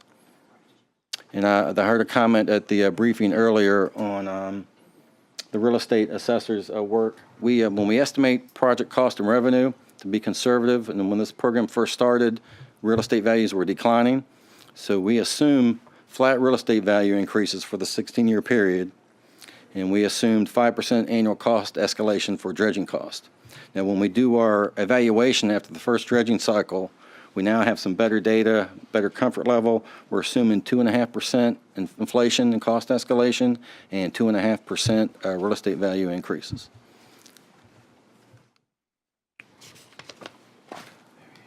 So with that, like I said, it's going to be a good year for us. We have two major beach nourishment projects with Chesapeake Beach being completed last year, Sandbridge Resort Beach, Ocean Park, Cape Henry Beaches all receiving sand. Ocean Park will receive sand in 2020. But so from the completion of Chesapeake Beach in 2018 and Ocean Park Beach next year in 2020, we will have placed sand on all of the city's public beaches. And I think that's a first for the city of Virginia Beach. And that's a testament to the dedication of the city council in funding and commitment to a robust shore protection program. Beach nourishment, it's not only provides a wider recreational beach, but it's storm damage reduction, and it provides a wider recreational beach. And it is the first level of defense against sea level rise. And we expect interest in the neighborhood dredging program to pick up as we successfully complete projects. Okay, Jim, David, and Rosemary. Regarding the beach access points on Shore Drive, particularly the Lynn side, how are you going to determine where those go? Because I've got some people advocating for them in the different neighborhoods, and I think if they see them going in the wrong one, I'm going to hear about it. We're going to solicit input from the public. Okay, good. And then we are going to make a staff recommendation. That's if it's funded. If it's funded. It's not funded right now. Right. And then those would be ADA accessible to the greatest Not extent? necessarily. They'll be significantly, to achieve ADA compliance, you often have to do switchback. Right. It becomes a forest of lumber. And Right, yeah. kind of compromised on that and provided some of them fully compliant, but the majority of them not. But clearly much better than a sand path. I just would remind the council that back 2006-07 timeframe, the sheriff actually used some of his volunteers to build a couple of them along the Bay Beach, and that saved a good bit of money. That's good. Okay. Can we do that again? I don't know, we'll see. Okay. Becky was cruel. David? My question is regarding Rudy Inlet. Has that been maintained in terms of the full dredge depth? It was full depth dredging last occurred in 2013. Okay. Okay, and with a contract dredging event with the Army Corps. Since then, it's been maintained through continuous bypass dredging with the Rudy 2 out of the sand trap. That is captures the flow of sand before it gets into the navigation channel, or the majority of it, but it does not get all of it. And there's also shoaling around the entrance, and that's when the Currituck comes in to remove those shoals about 3 to 4 times a year. Because of the delay in the contract dredging event, they've had to come more frequently of late. But after the full depth contract dredging event, they probably will come maybe twice a year, hopefully. And then, as we get to the end of that cycle, then those visits will have to increase. So in answer to your question, Mr. Yes. Nygaard, the Yes. answer is no. Okay. Yeah, it's We not missed a cycle with the Corps. The Corps didn't have the funds to show. We did not have the reserves to pick up the slack. We got in emergency conditions. We had to ask for assistance. We've taken action to bolster our CIPs, and I can tell you, knowing what I put in the 20, we're taking actions to create that capacity to make sure that if the Corps falters again, we'll be in a better position. But we have great confidence they're coming, and we're going to get. That's right, but if you don't mind, I'll add to that. Sure. Councilman Nygaard, we do our best, we do a pretty doggone good job. It's improved dramatically since the early 90s. But you have to bear in mind, it's extremely dynamic. A storm can change the depth 3 feet overnight. And if you get a week-long storm, you don't know what you got till you get out there with a survey boat. And mobilizing a large dredge is extremely expensive. So we do the best we can, but the inlet is at times under notice to mariners. It's not at full depth. And occasionally we warn the boating public to be very careful. No, I was told, maybe I'm wrong, but I was told that it was required under national navigation rules for that to be, is that incorrect? It is. Okay. I've heard that too, and it's born of one of the original 1968 permit conditions that said Okay. we could build a jetty as long as we maintain the inlet, and people Okay. have taken that to mean I we understand. have to maintain it into perpetuity. Yeah, my understanding also is that there's a number of companies that are interested in coming and going out of Rudy to build these windmills, and Rudy's the only inlet that they can really come and go from. Lynn Haven is also being discussed. Okay, but a little further, I think, but then, so I know that's a big issue that they've got. Is that weir, and the other thing I've heard from the Croatan is the weir not working properly. Do we know that the weir is actually working in terms of? The weir is working as designed. There had been some maintenance issues with that weir cap, that it's had to be repaired a few times. I think there's some need of some further repair now, but it's functioning in terms of sand bypassing operation as designed. Yeah. It is the engineering point by which the toe of the beach will always be consistent at that. Until the weir is moved, the toe of the beach at Croatan will never move. And so that's the conversation. And are you going to widen the beach at Croatan? And in doing so, you have to reconfigure the engineering aspects of the rock jetties and where that sand weir takes place. Okay. And then the only other thing I had was, you had kind of the Rudy stuff in about 3 different slides, and I was having a hard time following, what exactly are you needing for that Rudy Yeah, we have channel? two 'Cause you had a CIP. dredge, I think for 5 million, no, 8 million? Yeah, yes. Yeah, 5 million, 8 million, and I think there was another 5 million. So can you explain what So- it is we need to really? Yeah, so we got do four, Rudy? you're right, 4 CIPs that cover Rudy Inlet and dredging operations. The Rudy Inlet federal dredging, this funds our cost participation agreement with the Army Corps for maintenance dredging and full contract dredging of the main channel, Okay, okay? so that's okay, so 5.5. And then 8407, the previous project covers dredging Okay. of the main federal channel. Okay, that's the federal, That's okay. 35, well, it's not really 35, it's 3872 cost share for Rudy, slightly different. And then we, at 100% local funds, we, with that contract dredging event, we dredge the outer deposition basin. Okay. And then the other slides pertaining to the Rudy 2, or the Rudy 2 operations. What was the cost on that other, that we fund? That, you had 5.5, 8.8, and you said the one that we fully fund ourselves. This is funded for our cost participation. Okay. This is Yep, our, okay, I got the it. local 38% share. Yep. And this is locally funded. Yep. Locally funds the cost of dredging the outer deposition basin. Okay, and that's the 8.8. Okay. Yes. And then the next one is? This is a replacement of the Rudy 2. 5 million? And an additional 5.6 million. Right now, the Rudy 2 is a river class dredge. It cannot leave the protection of the breakwater Right. and get out there and do the work that the Currituck does when they're shoaling at the entrance. A larger dredge would give us capabilities to do that. And that's gonna run 5 million? An additional, An yeah. additional, so it's 5 plus, so it's gonna run 10. Correct. Okay. But But Mr. Nygaard, in the Let's- business let's of get the numbers. budgeting, Let's get the you need numbers. to understand that ain't real, I know. that's needed. I hear you. And depending on where we're putting our money towards short protection, et cetera, don't be surprised this isn't moving. I hear you. Because when I go check the bottom of the boat and I look in the motor and I talk to my fleet manager, I know what the condition of that dredge is, and I'm putting my money back on the Corps to show up and do what the Corps needs to do, and I don't get myself in a pinch like I had because they didn't show up, and my team's gonna scream a lot harder because we are obligated. Well, the attorney will tell you, he's over here Right. kicking me under the table to make sure I tell you, I am obligated to preserve that navigation channel, so. So that is correct, it is required. Okay, okay. So. Maybe he's not really 5, 5, kicking. and 8, is that what, the right numbers? Okay, thank you. Rosemary City Barber. manager at any time during this briefing. So have we, I mean, Married manager. I see the current duck all the time. It comes down, in fact, it Yes, turns they're good. around right there where I live. It's like, I mean, have we done a cost analysis of if we had our own, and paying for it over time and?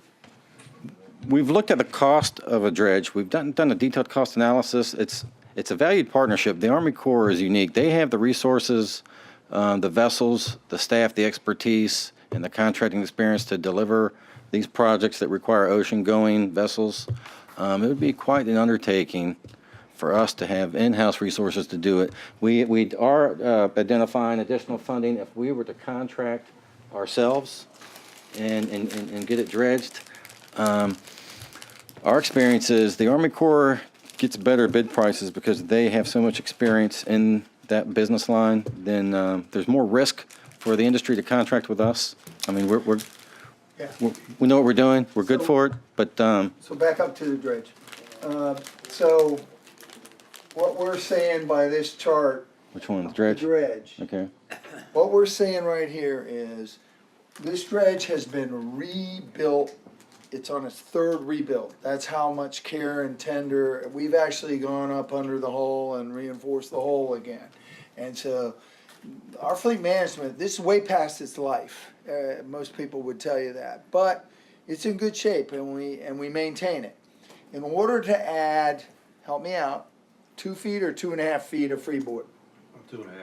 2.5 feet of freeboard, if and when we get ready to replace that dredge, which we have to do, and increase its size about linear feet, maybe another 25 feet longer, 30 feet longer, just to give it that much more, so that we can get out there a little bit further where that shoaling is. But it can't have much ripple on that lake called the Atlantic, which doesn't turn into a lake. That combined is how much, that's a good deal if we can get somebody to fabricate it for us, for that. There's no motor that allows it to drive. We're still pushing it out. It's not a self-driven. That's why we call it a lake dredge. We gotta push it out there and spud it down and let it wiggle back and forth and then push it out, pull the spuds up, move it out a little bit, drop it down. As soon as the ripples start, we gotta back it up. But we need that freeboard in order to extend our reach to maybe reduce that risk that we have. And so, I'm just giving you an order of magnitude of, so in answer to your question, we've spent a lot of time thinking about this and trying to cost and analyze it. And if and when we are absolutely forced, we need to give, I think it takes 24 months in advance to procure this thing. And that's if the industry's still building them. Okay, Barbara, then John, then John. Yeah, well, the irony is that the project that has the money is the one that's not getting built. And it's the community that paid for it themselves, not all the taxpayers. And of course, that's Sandbridge. I know all last year, we went down there to Sandbridge Civic League and said, it's happening this year, it's happening this year. That was 2018. And then it got pushed to 2019. And the last time we had a conversation 2 or 3 weeks ago, I think the thing was, well, we'll be able to get the same people who do the oceanfront to save money because they won't have to restage if they also do Sandbridge. But if they're being done, that's being done starting May, and it's gonna happen in the summer, and we can't do Sandbridge until November because of the turtles, which I knew was gonna happen, then we're not gonna get that advantage of being able to use the same people with the staging. So we're back to another separate firm doing the bid and all that stuff. Mrs. Hanley, all that's still true. Here's what the new news is. We had Good. It is good, but it's real, and there's very little we can do about it. You call it Boehm delayed us, we didn't have a contract out, and then the government shut down, they delayed us even further. We finally got them, I think they signed it last week, it was the plan. They finally have that signed, so we're ready to advertise. What the Corps wants to do is advertise it now, and if the low bidder says, I can be here next week, and I can get this done by September 15th, they're gonna let him go.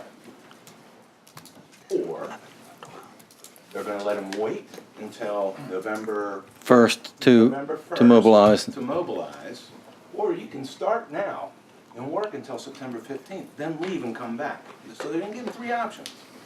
Now, we think they're gonna probably take the wait till November option. That makes the most economic sense to a contractor. These are things we cannot control. The turtle season is the turtle season. The bidding got delayed not because of lack of effort. Well, it's certainly, everybody else gets their sand and then Sandbridge doesn't, and now it's already a year behind, and now it's probably gonna be another year behind. And you know what else? They're also paying for their own access ways. Now, everybody else is gonna get access ways paid for by the public, but they've looked at Sandbridge and these look nice, so we want access ways. Sandbridge Civic League, the Sandbridge community is paying for their own access ways too. And, it gets a little old in trying to explain it to the folks who are paying for it. Understand. Theirs doesn't come. I don't know, I know you're saying there's nothing we can do about it, or we'll do the best, but I sure hope we don't get a hurricane or a northeaster between now and then, because we promised these people last year. And again, this is tough, it's really tough. But I guess that SSD is really growing because it's got another year's worth of money that it hadn't had to be spent, so Right. they're fat and happy down there.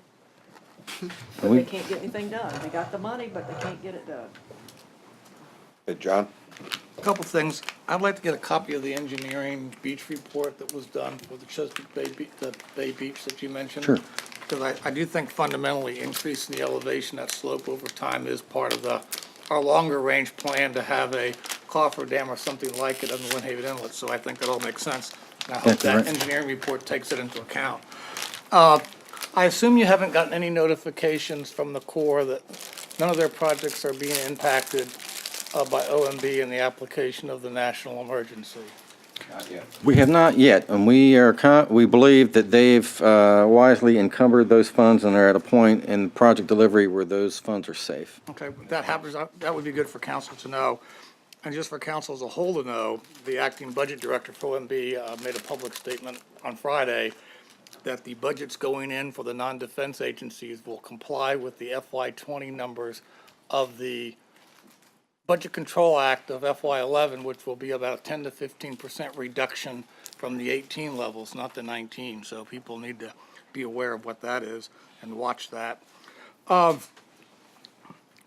mentioned about the additional coverage requirement, because there was some discussion about when they were dredging the port. And I remember we got a memo either from the city manager or a department head, I can't remember which, saying that deepening the channel, there were other places that had a higher priority for getting that beach sand. There was Willoughby Spit and some other places. Has there been a decision on how the dredging of the channel to deeper depths, on how that sand will be distributed? I know there was a number of people who were looking for that. I remember that memo, but I can't remember the details. It's just us in Norfolk, and Frank, and Little Creek perhaps. And frankly, there's more sand than we can eat. And so Norfolk and Virginia Beach will be able to address their bay beaches, and likely some sand will be wasted. Well, I hope there's none wasted. I hope you would come back to us if in fact we can get to that engineer level and that sand's available. I hate to see it, be wasted. Okay. And you mentioned about all the surveying that we do. Do we provide that survey data to VEMS and ODU for modeling? I know VEMS does a lot of modeling. Do we provide that? We do. From time to time, upon their request, we provide it immediately to the Army Corps of Engineers for their use. Is there any reports that they've done that kind of explains what the current kind of actions are that's available for us to get? Yeah, we produce we not only do the survey, but we and plot that out, but we produce a condition assessment report, spring and fall, quantifying how much volume of sand is in the beach system, position of mean high water, mean low water, and how many years of project life are remaining. And trends. I'm probably the only trends. data geek here, but I'd love to read that. It's a very good read, yeah. And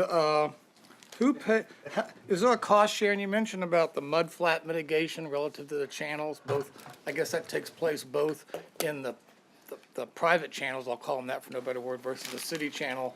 Is that flood mitigation, is that a cost that's also shared, or is a flood mitigation, or I guess called mud flat mitigation, totally a city cost? If it occurs in the blue city channel or the green community channel, it's part of the total project cost, and it's a proportion of the cost share. And the shallower the water, closer to the shoreline is where you have those impacts. And a lot of the impacts, I wouldn't say most, but a fair amount are in the private access basin area, where it's even closer to the shoreline and shallower, and that's paid by the individual. All right, thank you very much. That's all my questions. David, do you have something? Actually, no, I got it answered already, so I'm good. Okay, anybody else? Thank you, most informative, most necessary, That was a good very briefing, expensive. Dan. Thank you. Thank you. A lot of folks hadn't seen all that. Okay, so our second CIP briefing today is our IT, Information Technology, and representing our IT department in this briefing is Kevin Fairley. Kevin's at the stand, and that's Application Support Administrator. And his boss, the Director of IT, and the rest of the crew from IT are coming in. So if you're ready, Mayor? Yep, let's roll. Thank you, Mayor, members of council. Again, I'm Kevin Fairley, Information Technology. We're going to be talking about the Information Technology CIP program. We get these requests or initiatives throughout the year. We work with the departments and agencies that make those requests, and we assign analysts to work with them to develop business case documentation and funding estimates that are going to be discussed here today. So our portfolio, currently we have 24 existing projects in the portfolio. FY20 funding program for that is about $23.5 million. The next three slides show our existing CIPs with the amount of funds appropriated to date. And this would be those full 24 complement. 3715 is a little bit different. That is the cable access infrastructure replacement. That one is funded via cable grants from Verizon and Cox. So that's where that funding comes from. A few things to mention before we jump into the project requests. This has been a good year for information technology. For the third year in a row, the city won the Digital Cities Award for cities our size between 250 and 499,000. So again, that's 3 straight years being a digital city. Not on your slide, we also achieved a Smart 50 award. That was for our Alexa app integration. And we also won a CIO 100 award. That was for our StormSense project. These projects are some of the ones that are in progress that we've had good results. So first, for integrated public safety, we went live with the replacement CAD system this year. That was in February. We also went live with the new My Revenue software for business revenue and personal property. That happened in November. As part of that project, we modernized the software. We migrated 20 years of legacy data into the new system. And with those results, 0.1% of that data required manual intervention. A couple other CIP projects of note. Next Generation Network, the 60 remote locations that were proposed have been connected to build that first true fiber ring for the city. Network infrastructure replacement, we've made improvements to add capabilities to the city. So virtual desktop infrastructure is now capable in the city. And what that means is from anywhere, from any device, you can be presented with your desktop and be able to work as a city staff member. We have 8 existing CIPs that have requested additional funding. The total for the additional ask for FY20 is $10.4 million. These are those 8 individual requests. We'll talk about these on individual slides coming up. First request for an increase, integrated public safety. Current project appropriated to date is about $17.6 million. We've requested an additional $1.6 million in FY20. Some of those asks, again, would be to do CAD to CAD interoperability. So we did put in a new CAD system. We have funds in this request to be able to share CAD with other localities, because certainly you understand incidents can start in one location and they could be apprehended in another location, or they could traverse through multiple locations.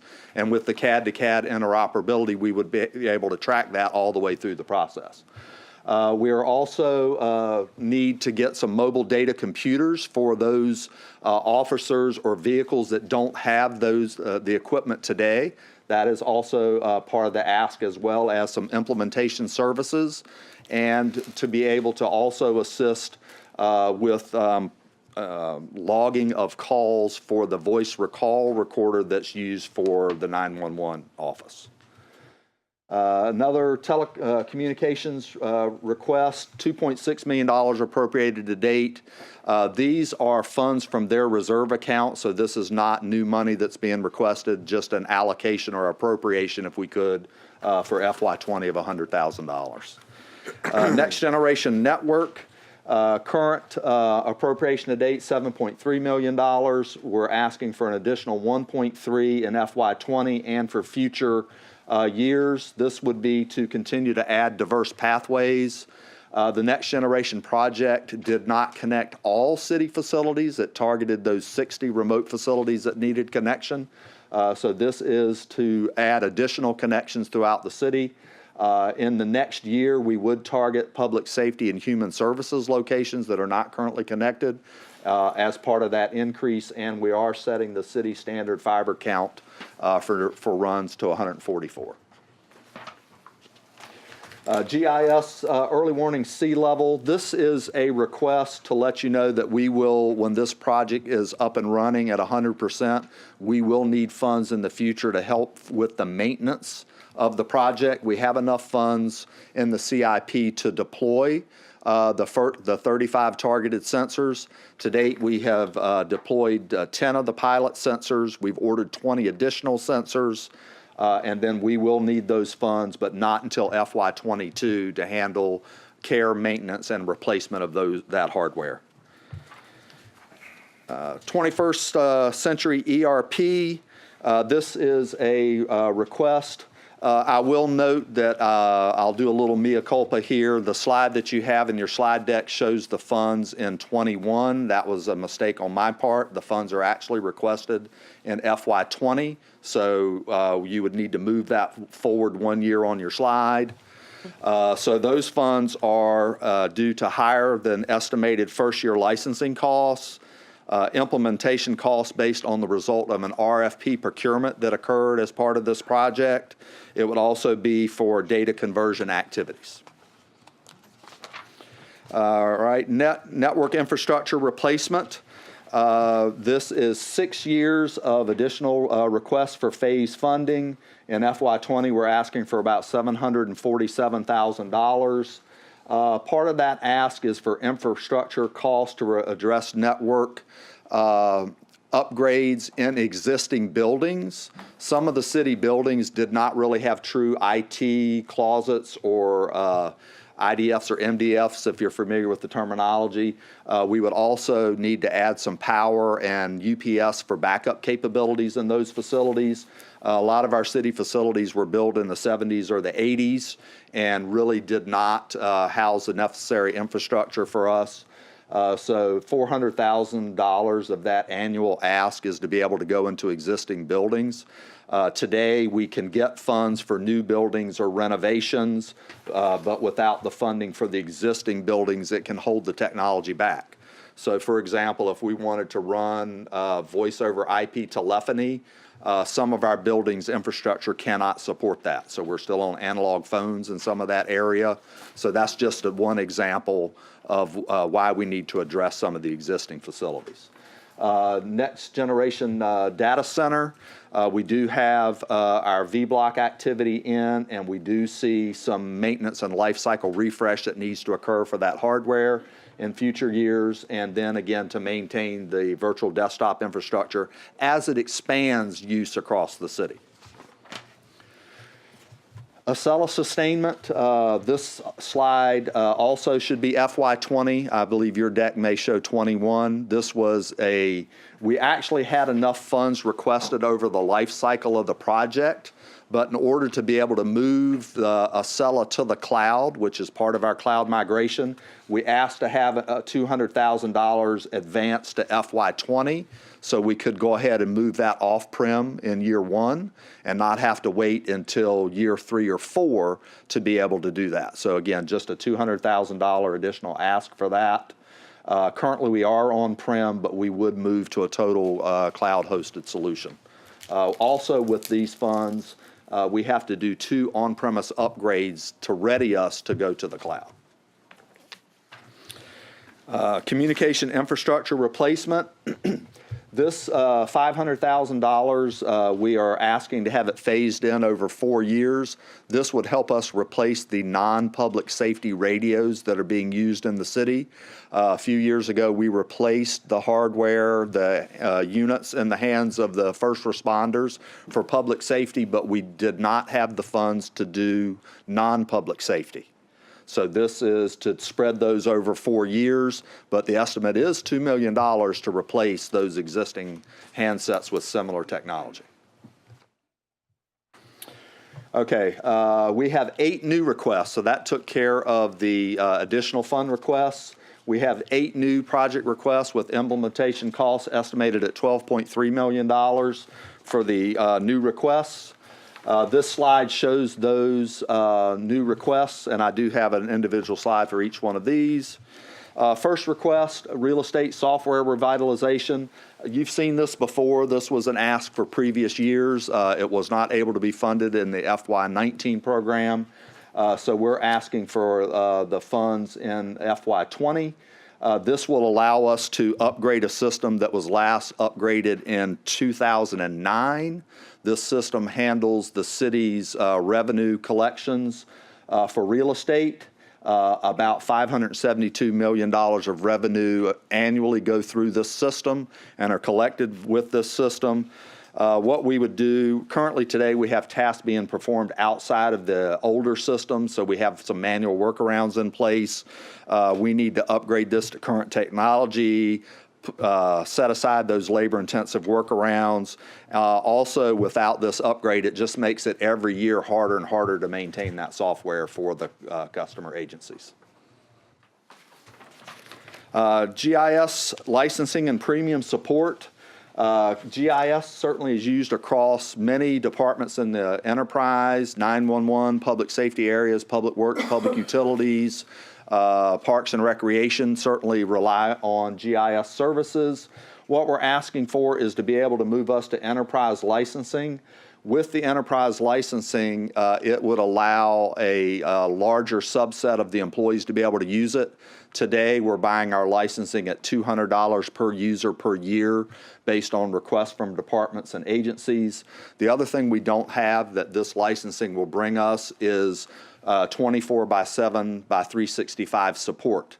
Today, our current contract covers support during regular business hours. If we were to have a large system issue or failure outside of business hours and we needed vendor support, then we would have to, one, notify them, determine their availability, develop a scope of work to cover that particular work, and what we're doing is asking for that funding to be available. So it not only brings additional licenses, brings a 24/7 premium support, it also gives us access to applications that can be loaded into our environment. So as part of the enterprise licensing, we'd get access to pre-developed applications that were already in use in other localities that we could add in Virginia Beach without having to develop those on our own.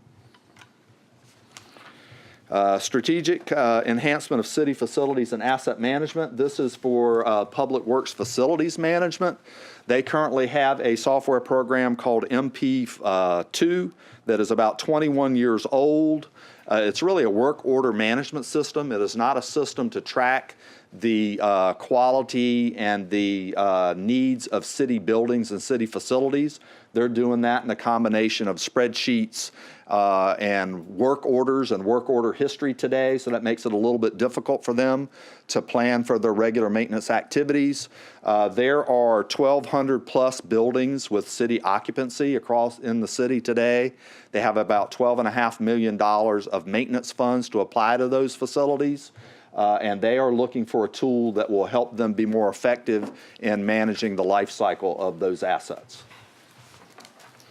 Next generation content management system. So a content management system is the tool in the back end that's used to manage websites. So this is we currently use SharePoint as the content management system for the city-built websites. So it's not just vbgov.com, it would be Virginia Aquarium's website, Economic Development's website, our museums' websites as well. So all of those are managed with SharePoint. The current version of SharePoint that we're on will go out of support coming up in the future. Also, the SharePoint as it is delivered from Microsoft is not 100% ADA compliant, and we did get pinged for some compliancy issues, and we're working with the city attorney's office to work through those, but this new solution would be ADA compliant. And it would give us the ability, again, to update vbgov.com and those other external websites. I do know that we get a couple million visits for just vbgov annually for residents, and certainly that new system would be helpful for those citizen interactions. ECCS backup site. So the city leveraged an investment. It used to be the old Adult Learning Center up on Virginia Beach Boulevard, and you now have EMS admin in that space, and ECCS has some training space that'll be available to them in that location. So what they're looking to do is leverage that training space to be a backup center in case the Building 30 becomes unavailable to their staff. So for example, I'll give you a scenario, maybe a gas leak, or maybe a threat to that building that requires the building to be locked down and we can't rotate staff in and out of that facility. A backup facility would give them the option to relocate to another location, give them the software and the hardware that they're used to working on every day, and be able to run and accept calls out of the facility up on Virginia Beach Boulevard. Today, they have to walk across the street to a small facility over in Building 18 that is really not suitable. I think it can only hold 4 to 5 telephone call takers, and that certainly is not sufficient to manage what we have in the city today. The funds would also include some analysis and engineering, because we would need to add some redundancy to that facility that is not there today. Update library meeting spaces. So currently the libraries are undergoing some renovations. So if you're aware, Kempsville, for example, is currently closed while they're doing some renovations. They do not have funding in that building CIP to pay for the upgrades for their technology. So this funding request would upgrade 42 meeting spaces or library use spaces in 8 libraries. They have about 2,000 annual uses of these meeting spaces by the community alone, not counting staff uses. This would also set some tech standards. So when you went into a meeting space in one library and your group needed a different library next time because you were doing a rotation, then it would have the same equipment and it would be familiar to the users. We don't have that today. Each library has different technology based on their build or based on their refresh cycle that the library was able to maintain. This would also add video conferencing capabilities in the libraries that would match the city standard that we have in other facilities. If full funding is not available for this particular request, they did have phases available, and the libraries would target Central Library as the first priority because that's the most used facility in the city. And if there were additional funds, they would target Kempsville second for the same reason, because of usage statistics for using the facility. Telepresence and online collaboration at Fire and EMS. This is also a multi-year request. It started from Fire, but actually it would update and provide telecommunications and collaboration equipment at all the fire and the EMS stations.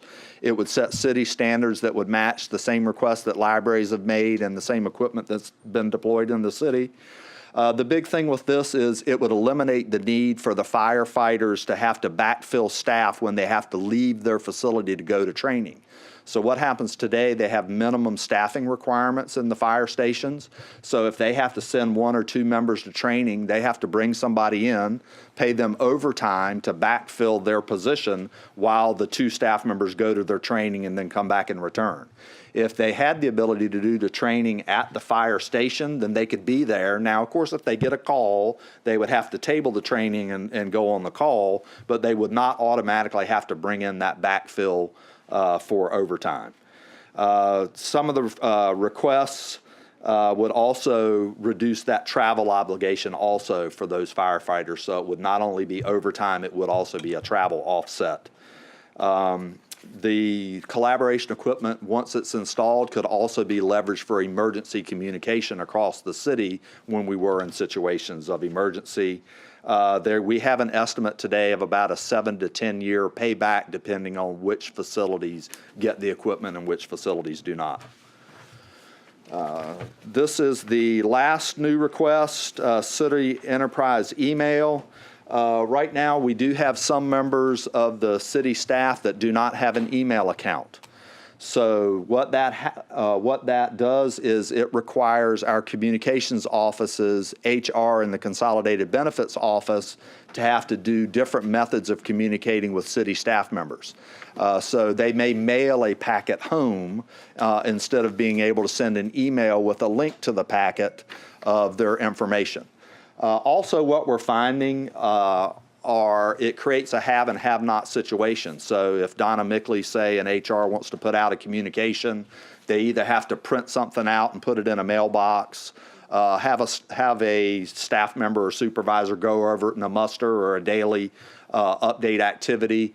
And IT was joint with this particular request from Consolidated Benefits and HR, because a lot of the systems that the city are going to move to, and we go to some of our cloud solutions, then it requires an authentication method. And they can authenticate against a city domain. So for example, you would use your city email address as your user ID to authenticate into some of the automated systems that we're looking to put in. So for example, we're looking at that 21st century ERP. We're also looking at a human capital management system that would be cloud-based, and that authentication could be used also from the email addresses. And that takes care of the net new requests, and happy to take any questions that you might have. Jim? Thanks.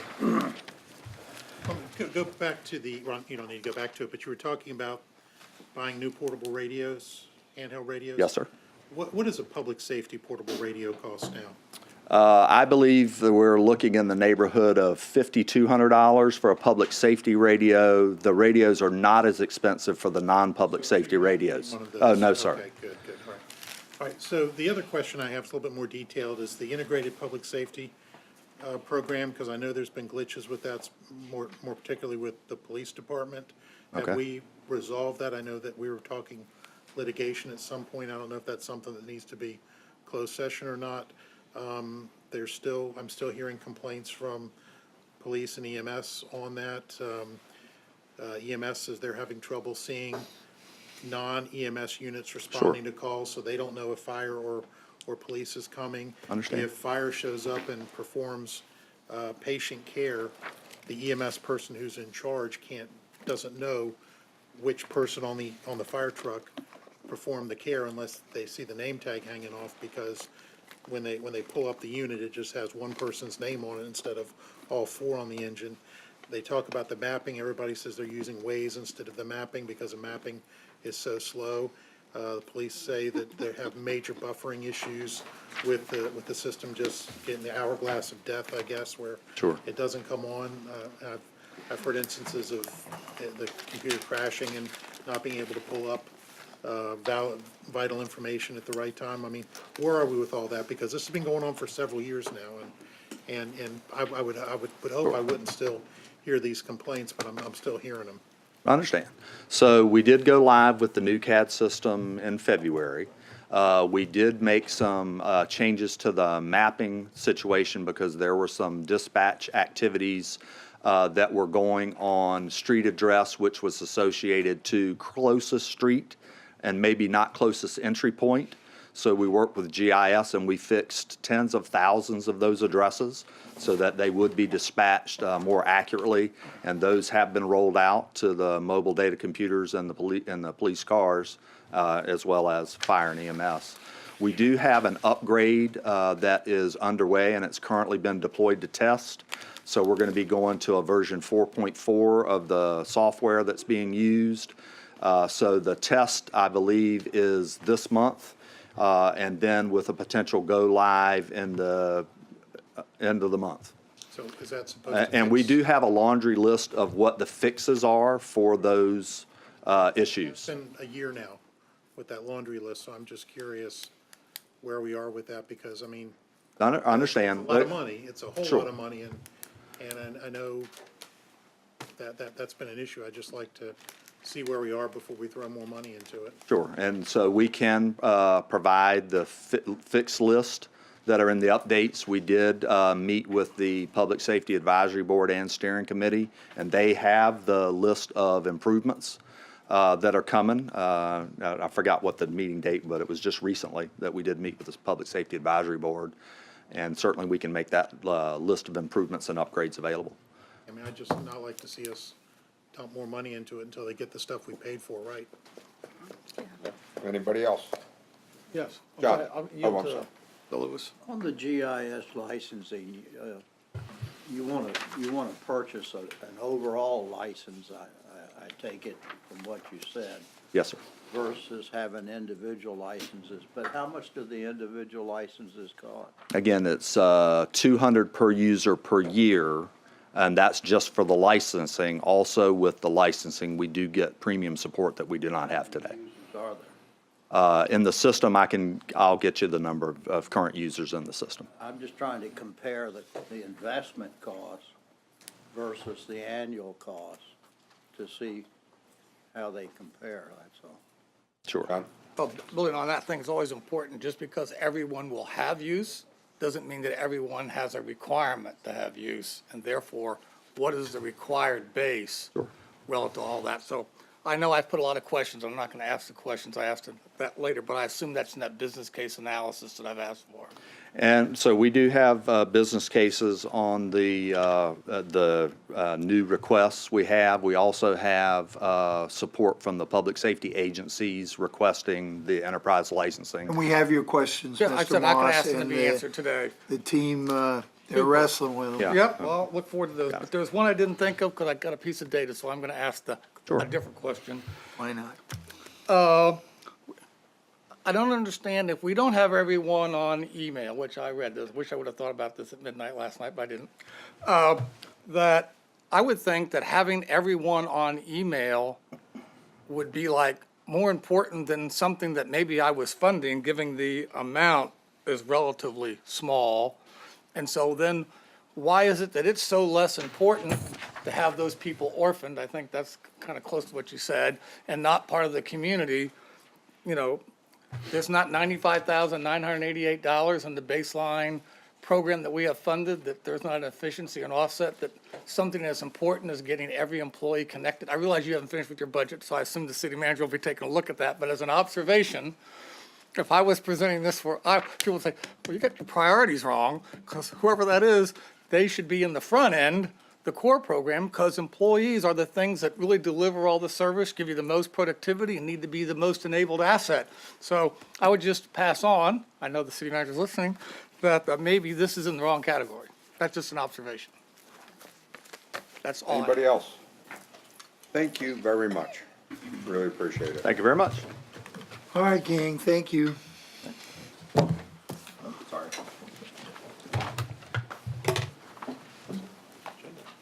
One more presentation? All right. Let me ask, we've been here since 2 o'clock. Is it at the will of council to proceed, or what are we gonna, yeah? Got citizens here who have been waiting to hear the presentation. I think we need to Okay, at least okay. one that they're here to hear. Which one is that? Which one are they here to hear? I would think it would be Parks and Rec, is that correct? And They're next. Well, we got economic development and tourism, and then we have Parks and Rec. What are people here for? These are taking us about 30 or 45 minutes Yes. apiece. That's too many. I would push them, I don't. What do you think? Yeah, Push. yeah, I'll tell you what, I think. Yeah, It this is the business of the No, city. I understand that, We put Mr. way too Hanson, much but stuff yeah, on let me these. put it this way. If we started at 4 o'clock, that would be one thing, but we've been here since thing, and it gets to the point where, as an old college professor, attention span, and we want to give due, attention to the people that are presenting. We serve the council. What would you like to do, council? I'm happy to stay. We can push that. Push. We can Push. Okay, let's push it to next time. Who? We've got people here for economic That's development. what push We've got meant. people here Oh, I for meant Parks push and to Rec. stay. I mean, they I'm came here to down. I stay. think we should listen. Okay, Okay, yeah. that's one for listening. Okay, let's find a consensus here, folks. Push. Push me. Yeah, move it to next week. Next week. Oh, Push it for next week. okay. I can go either way, but I'll go with push, but I do think, we just had this conversation earlier, I think I could go longer if we started earlier. I think it's the evening that starts to wear, not the daylight that wears on you. If we could start at noon at our next meeting to allow time for what we said we were gonna do, which talk about budget guidance, which we haven't done, talk about the tactical things we didn't talk about, the retreat, and put that aside so everybody gets a chance to I do do that. believe we are carving some time out for that for next week. Yes, we are. Next week is a voting night, so we're I'm- gonna be here till what's on the agenda. Alabama Shores. At least it's 6 Yeah. o'clock on. But anyway, that's just my thought. I'm good, whatever. It just seems like we have so much packed in, we just can't get to it all. Too much on the agenda. I'll stay. Yeah, the thing is, I'm just concerned about attention span and paying proper attention to some very important things.